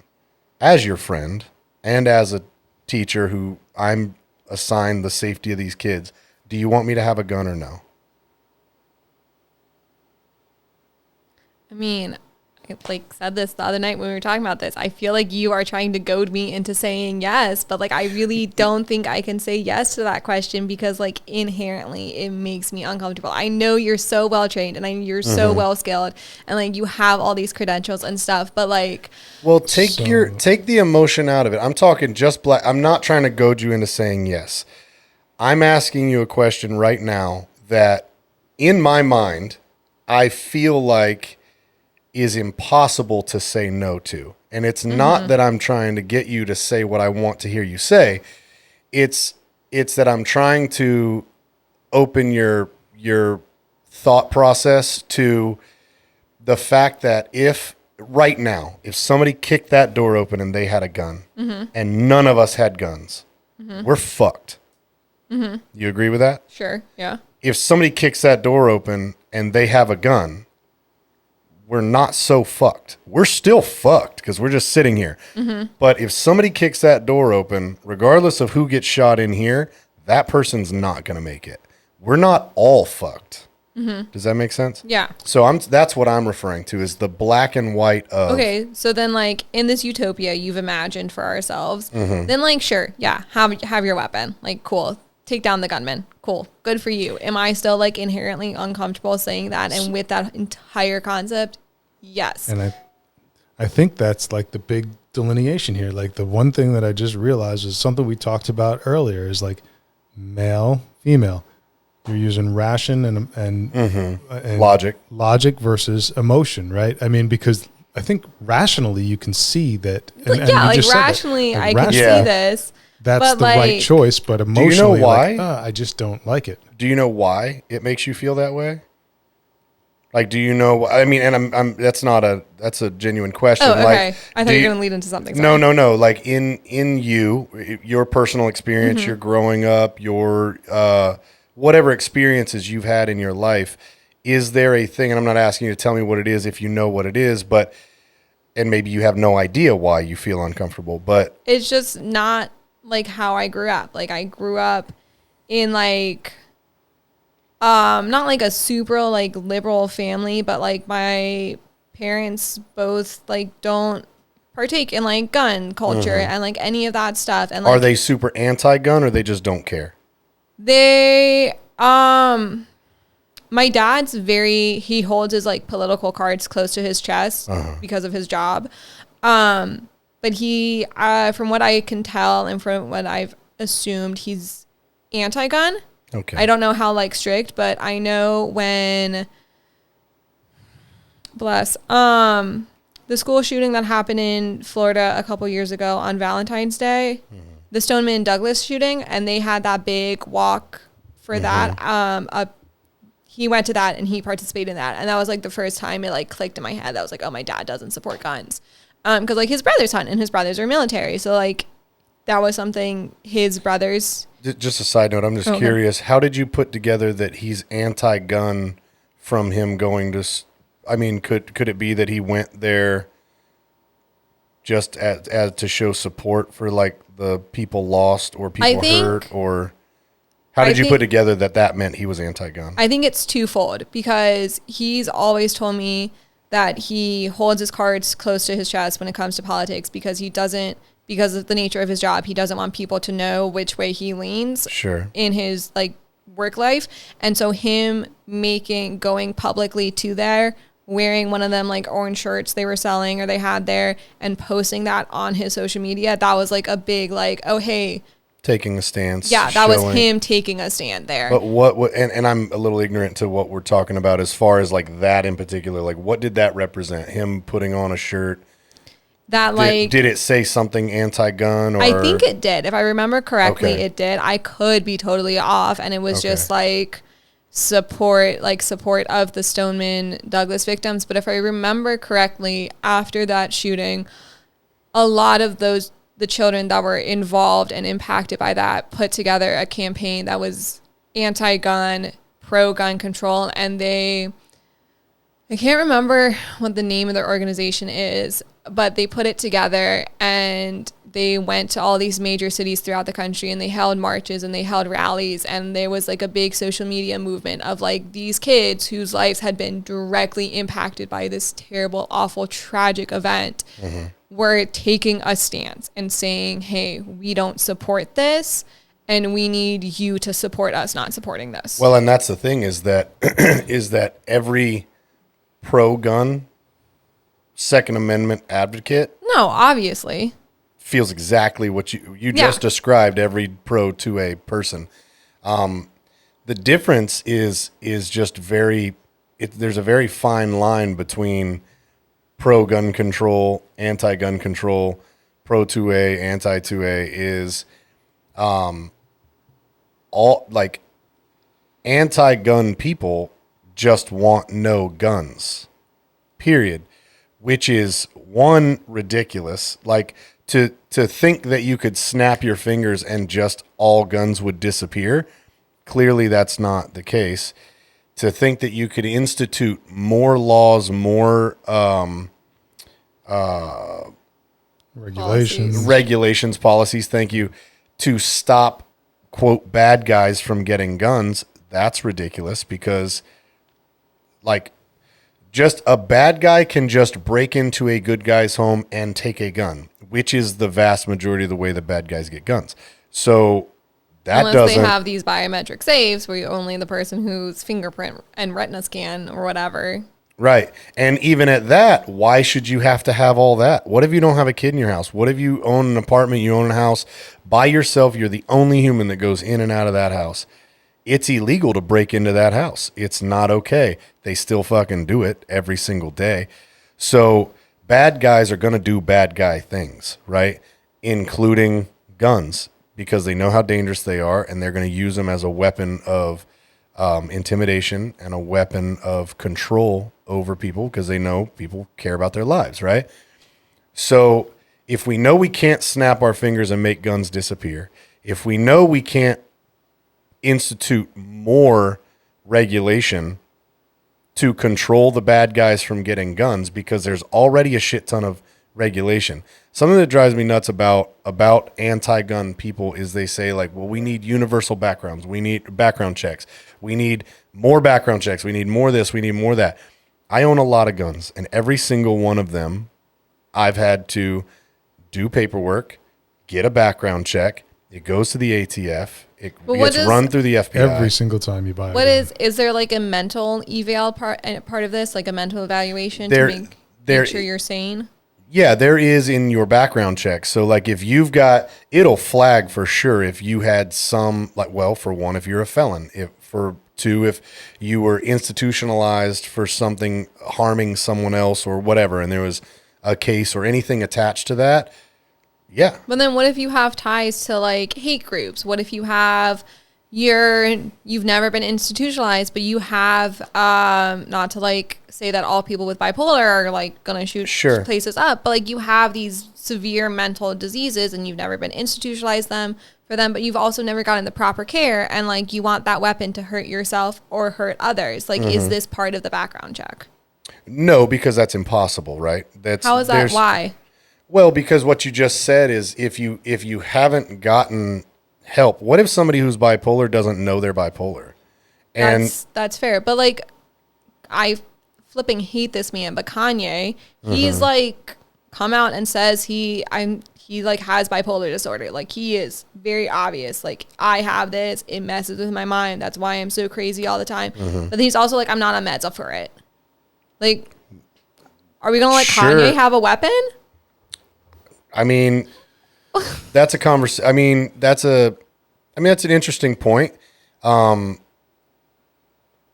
an interesting point, and those are the types of conversations that I'm interested in having. Versus, we need more, just blanket. People can't have guns, or we need more regulation, or we need whatever, right? Because those kinds of conversations. Here's the thing about our country and what makes our country amazing. Our country is founded upon freedom, right? It's also the justice system, and because here's the thing is like there's a lot of hypocrisy involved, because what if you were diagnosed with bipolar disorder but it makes you a bitch to your boyfriend, right? Or it makes you whatever at whatever time, right? You have your things, because that's a spectrum as well. Bipolar disorder is a spectrum. So you have people that are super manic and then crash and whatever. But you have people that are bipolar that are just, their personality comes into play where they might have big swings, but it means that they're just, sad or angry or whatever they are, but they would never do something to harm someone. So like, let's say that was you, just because you now have this diagnosis, but you were somebody who wanted to own a gun for your own personal safety, you would never, having bipolar disorder doesn't mean you're going to go shoot up a school. Yeah, right? but if I, in this hypothetical scenario, again, if I had BPD and I wanted to own a weapon for whatever reason and I wasn't allowed to legally, that's something I would have to come to terms with. Like, oh no, like that sucks for me, but like that's, as a law-abiding citizen, that's the law, that's the regulation that's put in place, and I have to follow that law and the regulation. It sucks. It makes me feel othered and special, and I don't want to feel othered and special, but like, that's the reality of the situation in this hypothetical universe we've created. Right. So real world scenarios, the way you keep people from getting guns is one of the things that you hit on is like, are they a danger to themselves and are they a danger to others? Because, and I'll tell you from real world experience, when it comes down a lot to the people that surround an individual. Like, they've got to be aware of the people in their lives. Like, if I had a family member who was suicidal or not even manic depressive, because manic depressive, people function normally within those states sometimes. But if somebody was a danger to themselves or a danger to others, and somebody that I knew, a friend, a family member, that's when it's up to that person on the outside to witness that, realize that, and go, okay, well, I need to go and get a mental health petition for this person. And there's court orders that come into play after that. You get a mental health petition. That person, dependent upon the state, is going to go away for 48 or 72 hours to be evaluated. He's going to be seen by doctors. They're going to determine whether or not that person is safe or not, if they can carry guns. And then there's additional court orders that come into play after that. So like red flag laws, this is kind of hand in hand with that. But I saw that a ton. And if you have somebody who's got a domestic violence order of protection, automatically they're told you can't have any firearms. And if they have firearms, they have to get turned over. And if they don't turn them over, then the law enforcement and sheriff's office, police department, they go and they seize those firearms. We put a whole lot of emphasis on the firearms themselves, but the truth is that there's evil people out there, and whether they have a firearm in their hand or not, they're still going to commit evil acts. The guy in New York City, I think it was, during the parade, not a few years ago, didn't have a firearm. He just ran people down with his car, right? Yeah. You take out all the firearms in the world. There's no firearms. Snap your fingers magically, all the firearms are gone. And what do people do? Well, there's still crossbows, right? So an evil person is going to obtain a tool or a weapon. If there's no crossbows. Every American home, every American school has dozens of knives, right? In China, you can have guns in China, and people go on stabbing sprees in Chinese subways all the time and commit mass murder. So it's people are, if somebody sets out to harm someone, they're going to set out and they're going to accomplish that goal. Or themselves, yeah. Right. Then this comes back to our talk of emotions at the beginning. I feel like we should have better mental health care processes in place so that the people who are feeling these types of way have a place to talk about them, feel like it's okay for them to talk about it, and then get help when they talk about it. So back, and those are those people, right? What we're worried about, and what I think any pro 2A person is worried about, is setting more regulation and more control over everyone that does not pertain to. Because the problem is this: it's if people come and try to take guns, if you could snap your fingers, if the far left could snap their fingers and all guns were gone, right? They would still want a police force that protects them and their loved ones with guns, right? We're better trained than them, right? And I don't want to have to rely on police, that 5 to 7 minute, whatever it is. I don't care if it's 2 minutes. I don't want to have to rely on that and other humans to come and save me and the people that I love and that I care about. If somebody kicks my front door in the middle of the night, it could be a group of guys. Let's just say there are no guns. I can fight my ass off. You know that. But if five, six dudes break in the middle of the night, they've all got bats, crowbars, and knives, I'm fucked. If I have a gun, I'm great. And everybody in my house that I care about is great. That's not fair. You know what I mean? I'm a good guy, right? There are lots of good guys in the world that. Are you more concerned about the federal government saying what you can and cannot do in general? Or are you more concerned about the federal government saying what you can and cannot do with guns? Because I think that brings that to a bigger conversation. That would definitely bring it to a bigger conversation. My answer to that is that I believe in the Constitution of the United States of America. Okay. I believe that at that time, especially, you had a group of very intelligent individuals that sat down and thought about what they just experienced in trying to live a life of freedom and get away from oppression and over governing and all the things.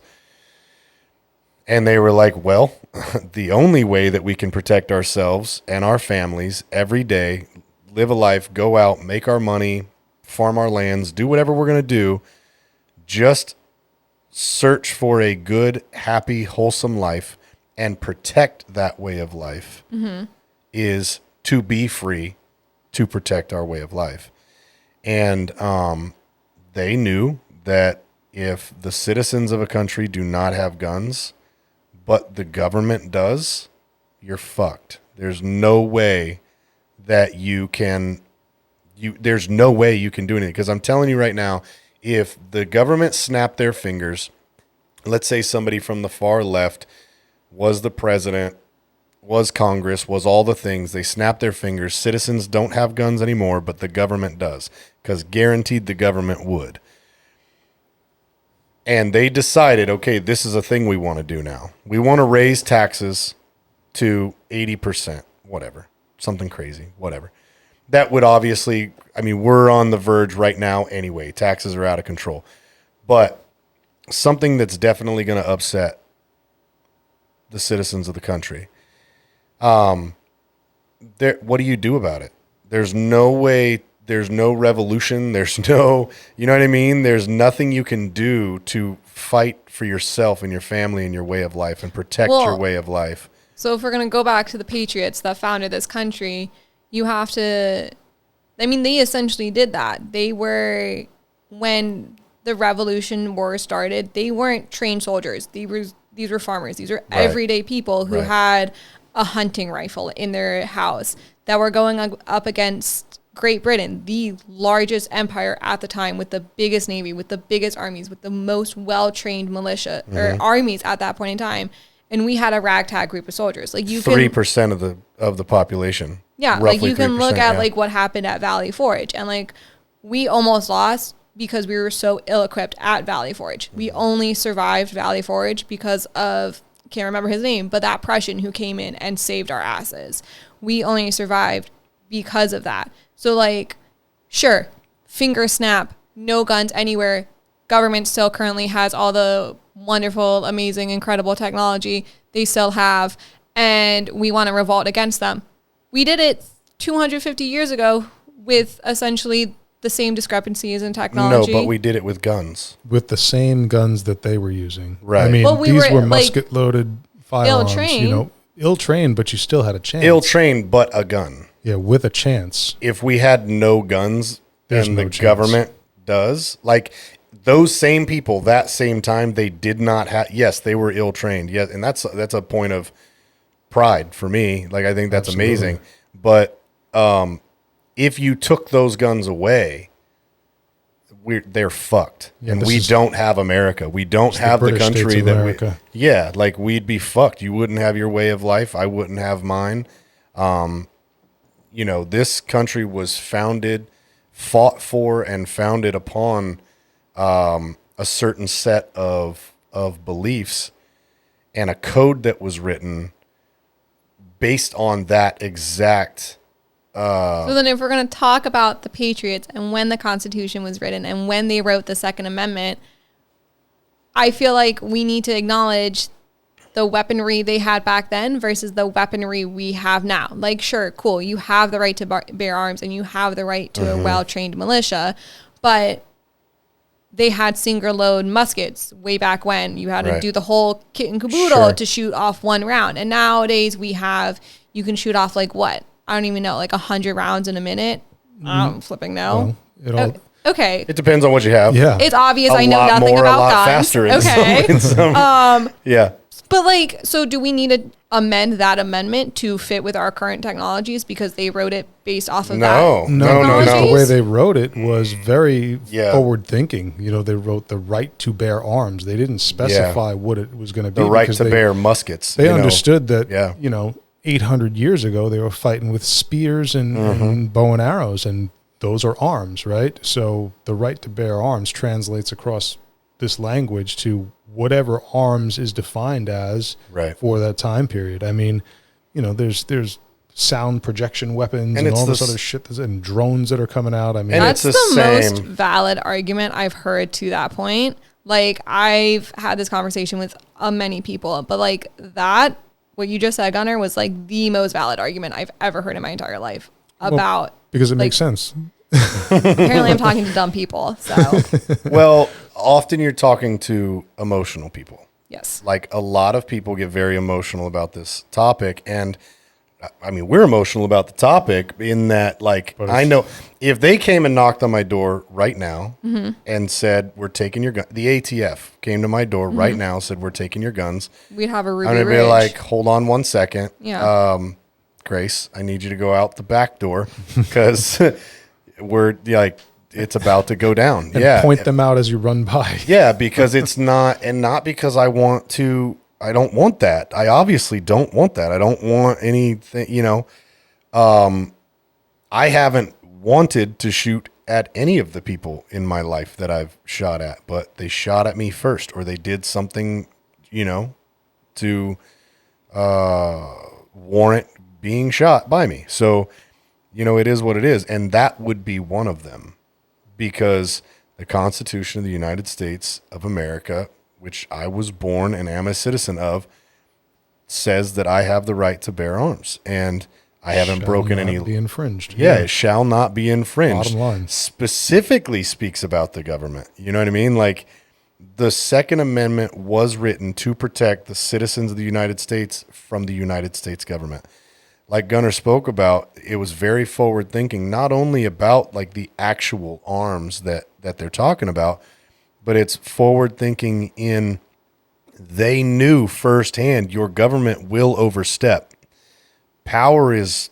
That's why we had the whole Articles of Confederation at first, because we didn't want another tyranny in charge. And so we had a really decentralized government initially, and we realized it failed. So that's where the Constitution comes to play. Right, because you have to have a government, right? Yeah. We need a governing body, and nobody, I think that's obvious, and we need rule of law, and we need these things in place. And I would argue that pretty much any like sound, intelligent, pro 2A person is all about law and order, right? We're all about, I love rule of law. I like that laws are in place. I'm just aware that the bad guy doesn't give a fuck. The bad guy is not going to follow the rule of law. So if he or she is not going to follow it, and they happen to come in to my lane, being my home, my life, I'm out at Walmart and I see a girl getting mugged, raped, whatever. Some guy pulls a gun out and is going to shoot up the crowd, and I happen to be there. I'm going to have a gun, and he's not going to make it, or I'm not going to make it, one or the other, Yeah. Yeah. The Constitution, like I said, is really forward thinking, and it was something that was put in place for generations to come. That's why it's withstood the test of time. No matter how many challenges came across through people challenging it and going all the way up to the Supreme Court, like they're very specific about the Second Amendment. And without that one, we've talked about this many times, without that one, you don't have the First Amendment. You don't have any of the them. Third, the Fourth, the Fifth, Yeah. like you said, like the citizens, the 2A, people pro 2A, we're very much about law, but there's also that other part where we also like our individual liberties. And that Second Amendment is where it comes into play. When the law becomes tyranny, that Second Amendment is used to defend the individual liberties. And you've got to look at it like back then, back when they wrote the Constitution, that's exactly what had happened. The government had become way too powerful. They had overstepped their bounds. They had encroached on people's civil liberties, and it was almost as living in slavery, the citizens living in slavery to the government, and that's why they did what they did. So, and it's nice that you are an educator and that you are personally educated, because you can have an educated, an intelligent conversation about this because you understand history. It's my job. Most people don't. Most far left, most anti-gun people. I'm not saying or implying that you're far left. But you could say that for the other side too. Like, it's on both ends of the spectrum.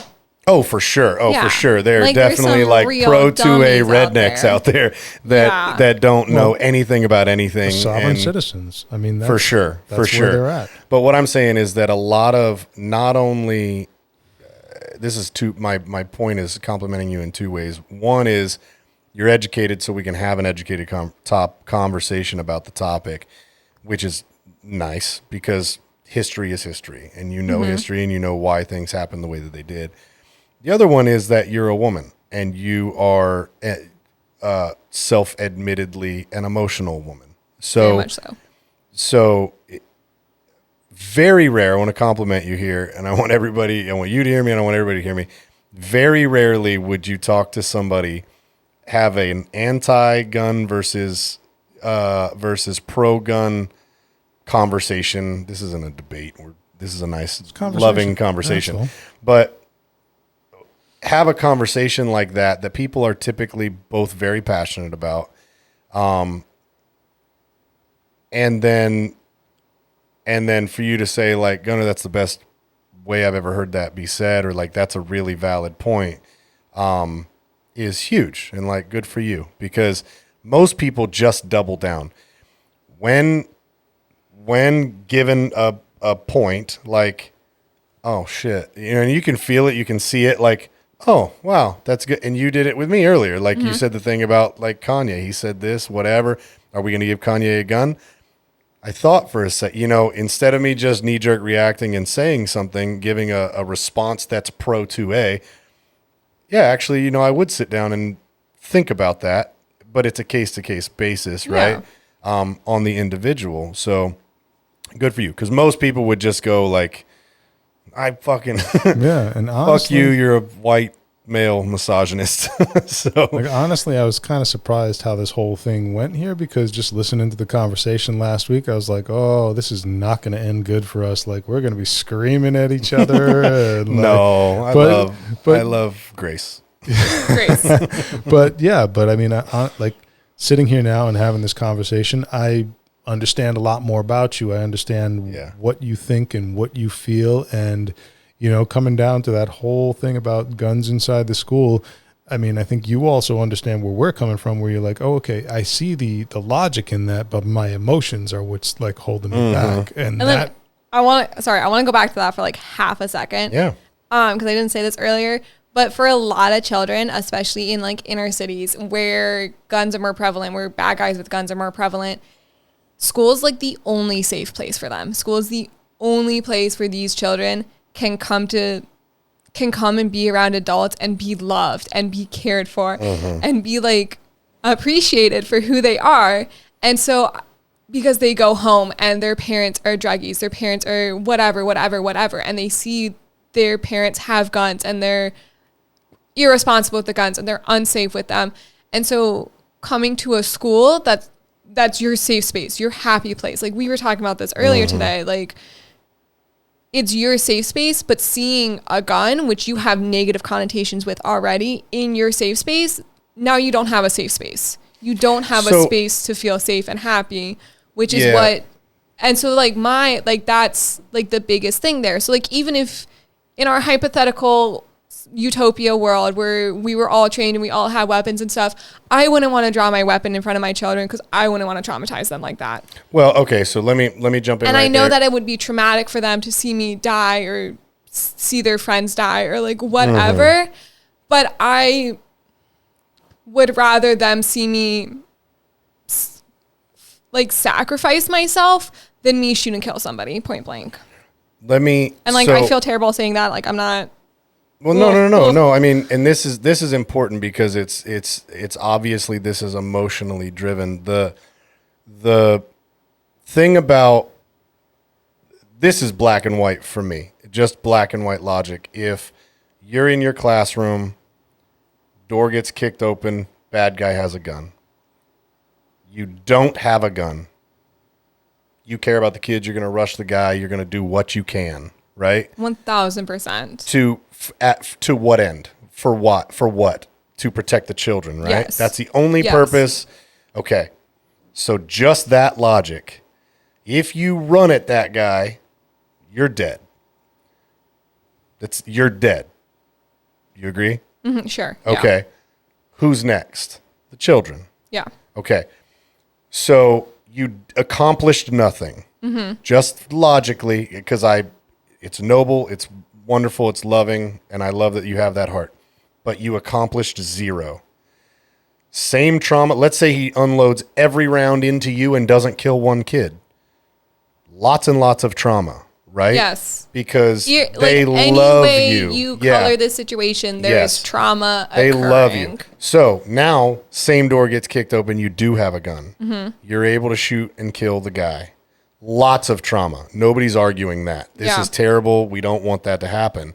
However, Miss Grace is alive, right? Hopefully. And the children are alive, hopefully. Lots of trauma still. We got trauma either way. But you matter more than the bad guy. Yes. right? The kids clearly matter more than the bad guy. And if you care enough to sacrifice yourself, to go and try to attack the guy, do whatever it is you're going to try to do to stop the threat, why not be better equipped? Why not have a better means of stopping that threat and actually protecting everyone than not? Let me back up a little to what you said right before that. The kids, sure, some kids, they see guns at their house. Their parents are fucking irresponsible with them, whatever. That happens all the time, and that's terrible, and that's a different issue. And yes, that's bad. Lots of kids experience a lot of traumas at home, different traumas and stuff like this, and it's something I want to talk about in a second that we talked about earlier. But I would argue that, first off, the only, you said I wouldn't want to draw my gun and traumatize the children more. If you're in a situation that you are forced to draw your gun in class in front of your children, we are already in a traumatizing state. Yeah. Shit has gone bad, right? So again, we're back to the original point. So you having a gun on you as a, as I liken it to having a brake in your car. I really do. Like if you don't have brakes on your car, you're fucked. And so is everybody around you. If you don't have a gun and somebody attacks you and people you care about with a gun, you're fucked. You're driving a car at a high rate of speed with no brakes. And real fast, just my last point, something I told you off camera earlier today, and I again want to touch on now, is not all teachers care the way that you do. Not all teachers care enough to have a conversation like this. Not all teachers care enough to hear both sides, right? And not all teachers genuinely care about the student. We touched on that earlier at the beginning of the show. But you do genuinely care about going in and just putting a smile on the kid's face and making their day better, ultimately making their life better.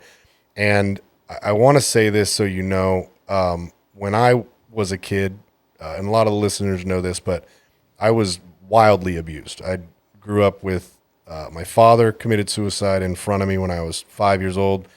My mom remarried when I was 6, stayed with that guy till I was 13. He beat the fuck out of me constantly, that entire time. I was hospitalized many times. Remarried another guy, same situation. Like, my mom was just attracted to very abusive, very, very evil men. And obviously something was broken in her, right? But specifically that stint of 6 to 13, I moved around a lot. I moved around schools a lot. I went to 7 different high schools, just to put it into perspective. And I went to more like elementary and middle schools. I was always the new kid in class. I was always like, school year had started. I don't ever remember having a first day of school when everyone else had a first day of school. Maybe I did when I was a kid, but I don't remember it. So there was always just like a shitty, traumatic type thing. And when I was a kid, you're new. Kids are going to bully you. They're going to pick on you. They're going to test you. They're going to whatever. So I was always fighting in school. Home life was terrible, right? And home life was terrible. Like it's bad. It was not just like getting slapped around a little bit here and there. Like, it was really violent physical abuse, and emotional and mental as well. And it fucked me up really bad. So I was a disaster when I was a child. And I specifically remember there was one school year that I was acting out really bad. I was getting in fights all the time in school, and I remember I was playing dodgeball. We were all playing dodgeball, and the rule was don't hit any kids in the face, right, with the ball. Okay, cool. I'm a kid. I'm just trying to have fun. We were at recess, like you talked about earlier. Like, I wanted to forget about, I got the fuck beat out of me last night. I'm going to get the fuck beat out of me tonight when I go home. Let me just be a kid. I was playing. I threw a ball. The kid ducked. I specifically threw at his body. He ducked, and it hit him in the head. The teacher, I was a pain in the ass, to be fair. Like hindsight, I was not a good kid. Teacher already didn't like me. Yelled at me and told me I couldn't be in recess anymore, whatever. I was fucking hot. Like, I was super pissed. I'm getting in trouble for something I did not do, which happened to me at home all the time, right? And I'm just trying to be a kid. I'm trying to have fun. I didn't do anything wrong. Now, and she embarrassed me. Because she like yelled at me and made me look stupid in front of all the other kids, whatever. And sent me back to the classroom. I went back to the classroom and I fucking lost it. And I destroyed the classroom. I was turning desks over, like I was ripping shit off the walls. I would just lost it. I had a fucking meltdown. And it just was so much like obviously pent up anger and just, trauma. And I remember her opening the door and I was in the middle of picking up. It was the desks were the ones with the chair attached to the desk and you had the little cubby where you put the books in. I was picking one of those up and like launching it across the classroom as she opened the door. And I remember like catching her gaze as I let go of this desk.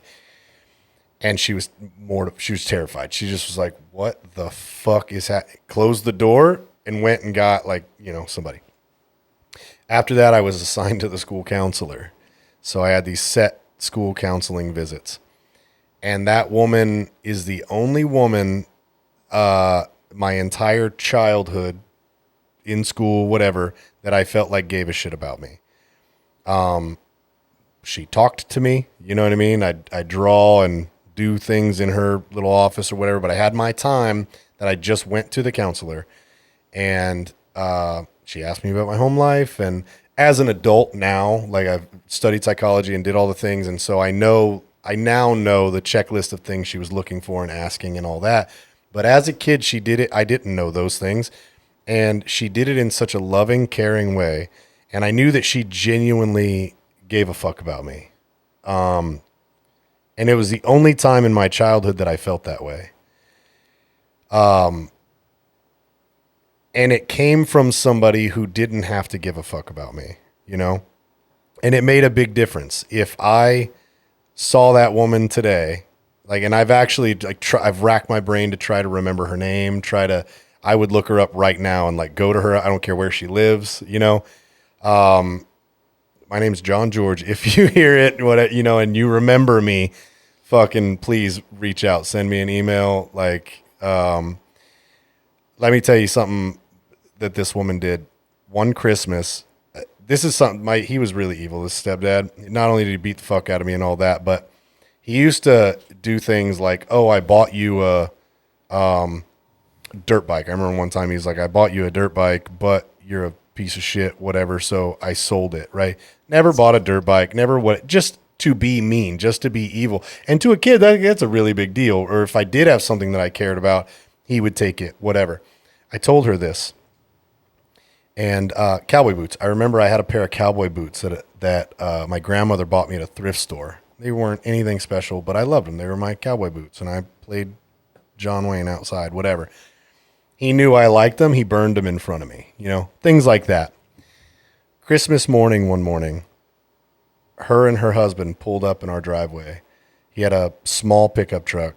The entire back little hatch thing or whatever, and then the back seat and the entire bed of this truck was full of toys, full of Christmas presents, and they were only for me.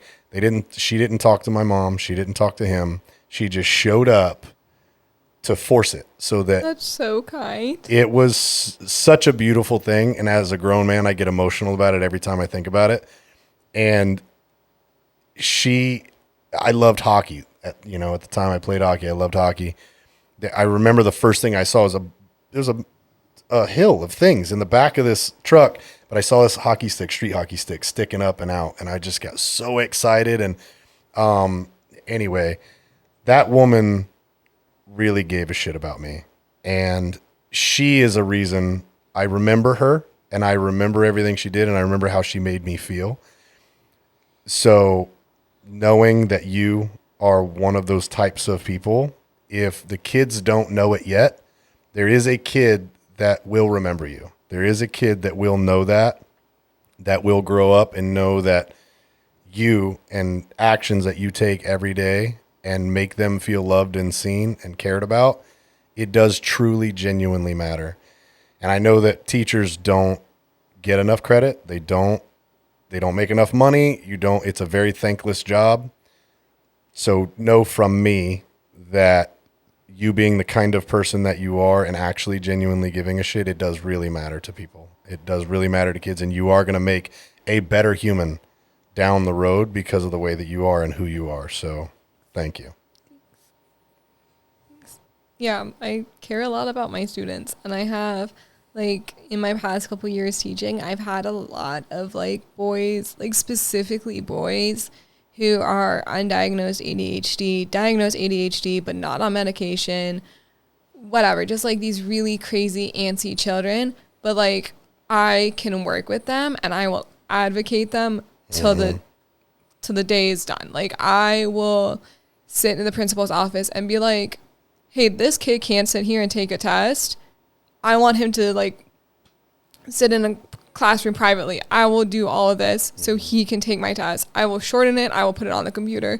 I will do whatever I can so these kids can be successful in my classroom. Right. And nobody's asking me to do that. But I know that for these kids, it's what they need. And nobody's giving them that grace, that opportunity to be like, to come to their level and be like, hey, and like they don't know how to advocate for themselves because they're young and they don't really know what's happening.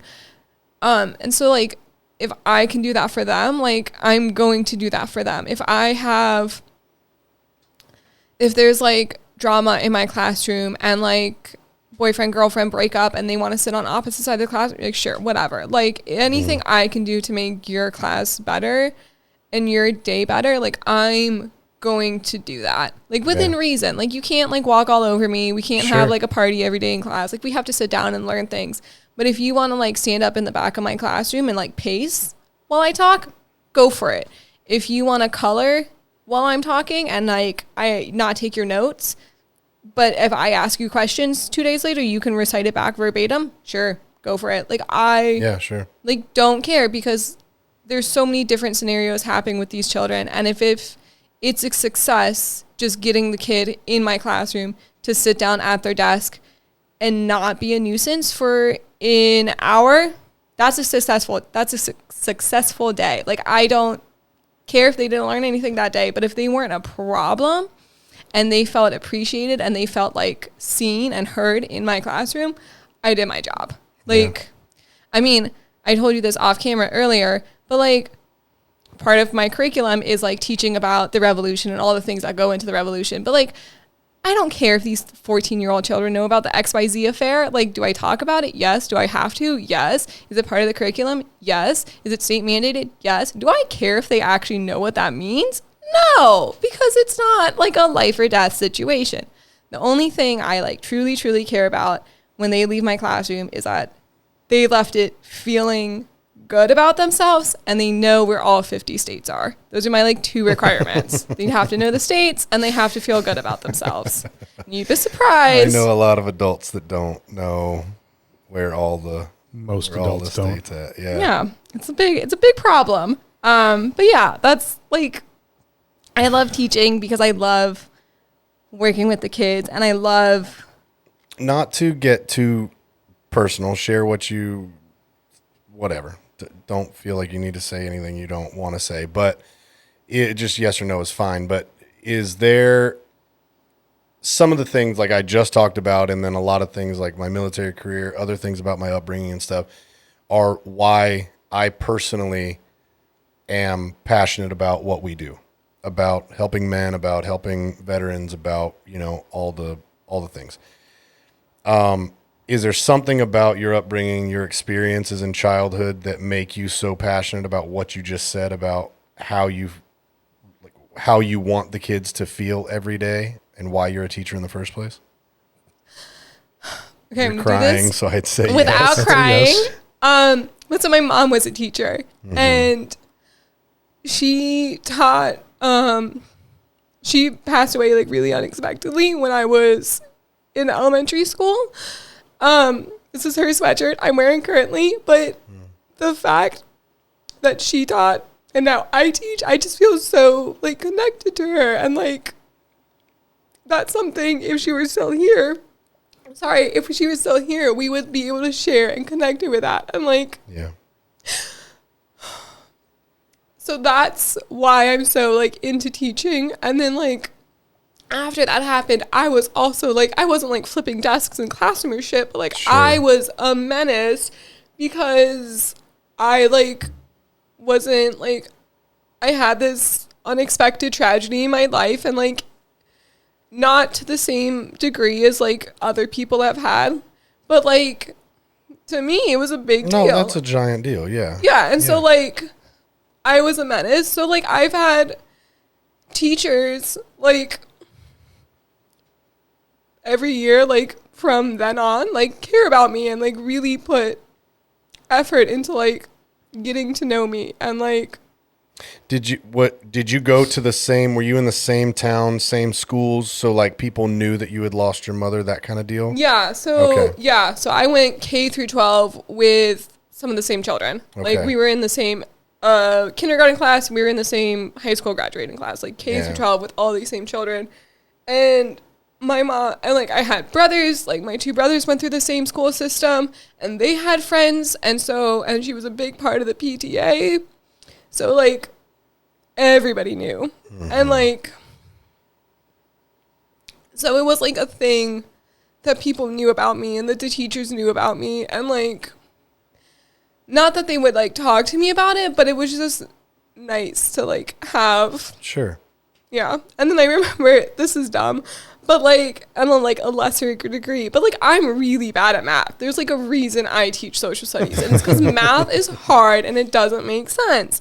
But like I've had, like 1 year in high school, I had a math teacher who would sit with me during her lunch break after school and like help me get math. And that was the only year I ever got math. And like, Yeah. still don't get math, but like, shout out Miss Avedra for like being the best math teacher ever. Yeah. Yeah. Sorry for crying, but No, I'm a it's- woman. I'm emotional. No, You've that's got a story. Yeah, Stories.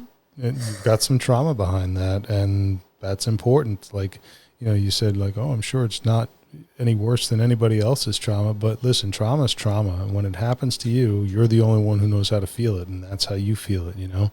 What he had happen in his life and all growing up throughout his entire life formed him into the person that he is today, and into the protector that he is today. What you had happen in your life, I mean, it forged you into the person you are today. You said your mother obviously was huge impact in your life, and you're just carrying on her legacy right now. And you were fortunate enough to have all these other teachers come into your life and show you, you know, the person that you're supposed to be. It's like you have a calling, you know, and things Yeah. in your life happened the way they did to put you right where you need to be right now. And that's, you know, that's beautiful. So if you're crying, don't apologize for that. That's it's fantastic. Sorry. that's real life. That's what this is all about. Yeah. The purpose of like when I particularly do speaking engagements at, you know, these men's events and stuff, one of the biggest things that I hit on is turning your pain into purpose, right? Or letting your pain fuel your purpose in life. And like, again, we all have traumas. We all have stuff that we've experienced. And some people use it. We all have it at varying degrees, right? But we all have it. And some people use it as an excuse to eat emotionally, eat too much food, get fucking fat as shit, be lazy, don't work, do drugs, drink too much, gamble all your money away, cheat on your boyfriend, girlfriend, husband, wife, whatever, abuse your kids, you know, like some people use it as an excuse. I was hurt, I'm sad about it, I'm whatever, and I now need to try to cope and deal with it. And then some people, and this is much harder to do, but do what you've done, do what I've done, do what Gunnar has done, and say, no, I'm going to use my pain and I'm going to let it guide me and fuel me to be the best I can be at what my purpose is in life. And I genuinely believe that God has a plan for people, and I believe that your experiences are intentional. You know, everybody has free will, and not that everything is, you know, God didn't want that to happen.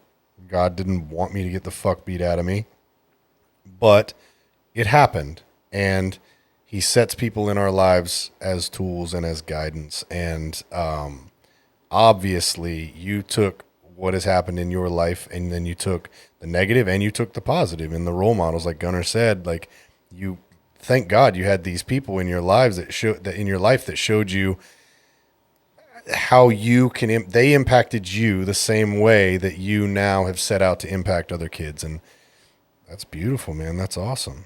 So thank you again for giving a shit, right? And I know lots of educators that are fucking closet drunks that, you know, just go home, bitch about their kids, you know, flip through some homework and write some F's, some A's, some red marks on some papers, drink fucking wine all night, and then, you know, do whatever. And they don't really give a shit. It's a paycheck.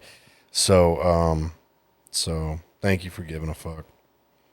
And also thank you for coming on the show. No, it wasn't easy, but you're here and you did it. You know, you took the challenge, and we're appreciative of that. Yeah, for sure. And did you pat her down for knives before she came in here? Because I know she doesn't. I know carry she a doesn't gun. have a gun. Man, yeah. Any closing thoughts? I don't know. Thank a teacher. Tell them they're doing good.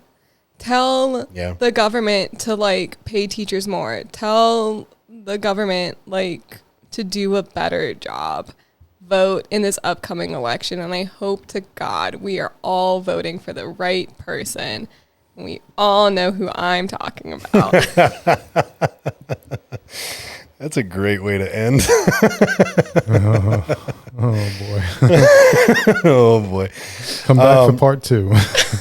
Yeah, we'll have a part 2 Oh, please no. and talk more about that.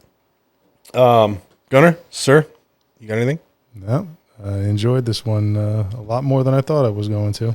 Yeah, same. This was a lot of fun. I knew I'd enjoy it because I enjoy you. I enjoy talking to you, and I knew we were gonna have some interesting conversations, and I know definitely that the listeners and the viewers got a lot out of it. I mean, you don't have a choice. This is a lot of good content. So thank you again so much for coming on. Of course. Thanks for having me. Guys, reach out to us, send us emails, hit us up on all the socials, do all the things, follow all the things, and remember, you only have one life. Make it an alpha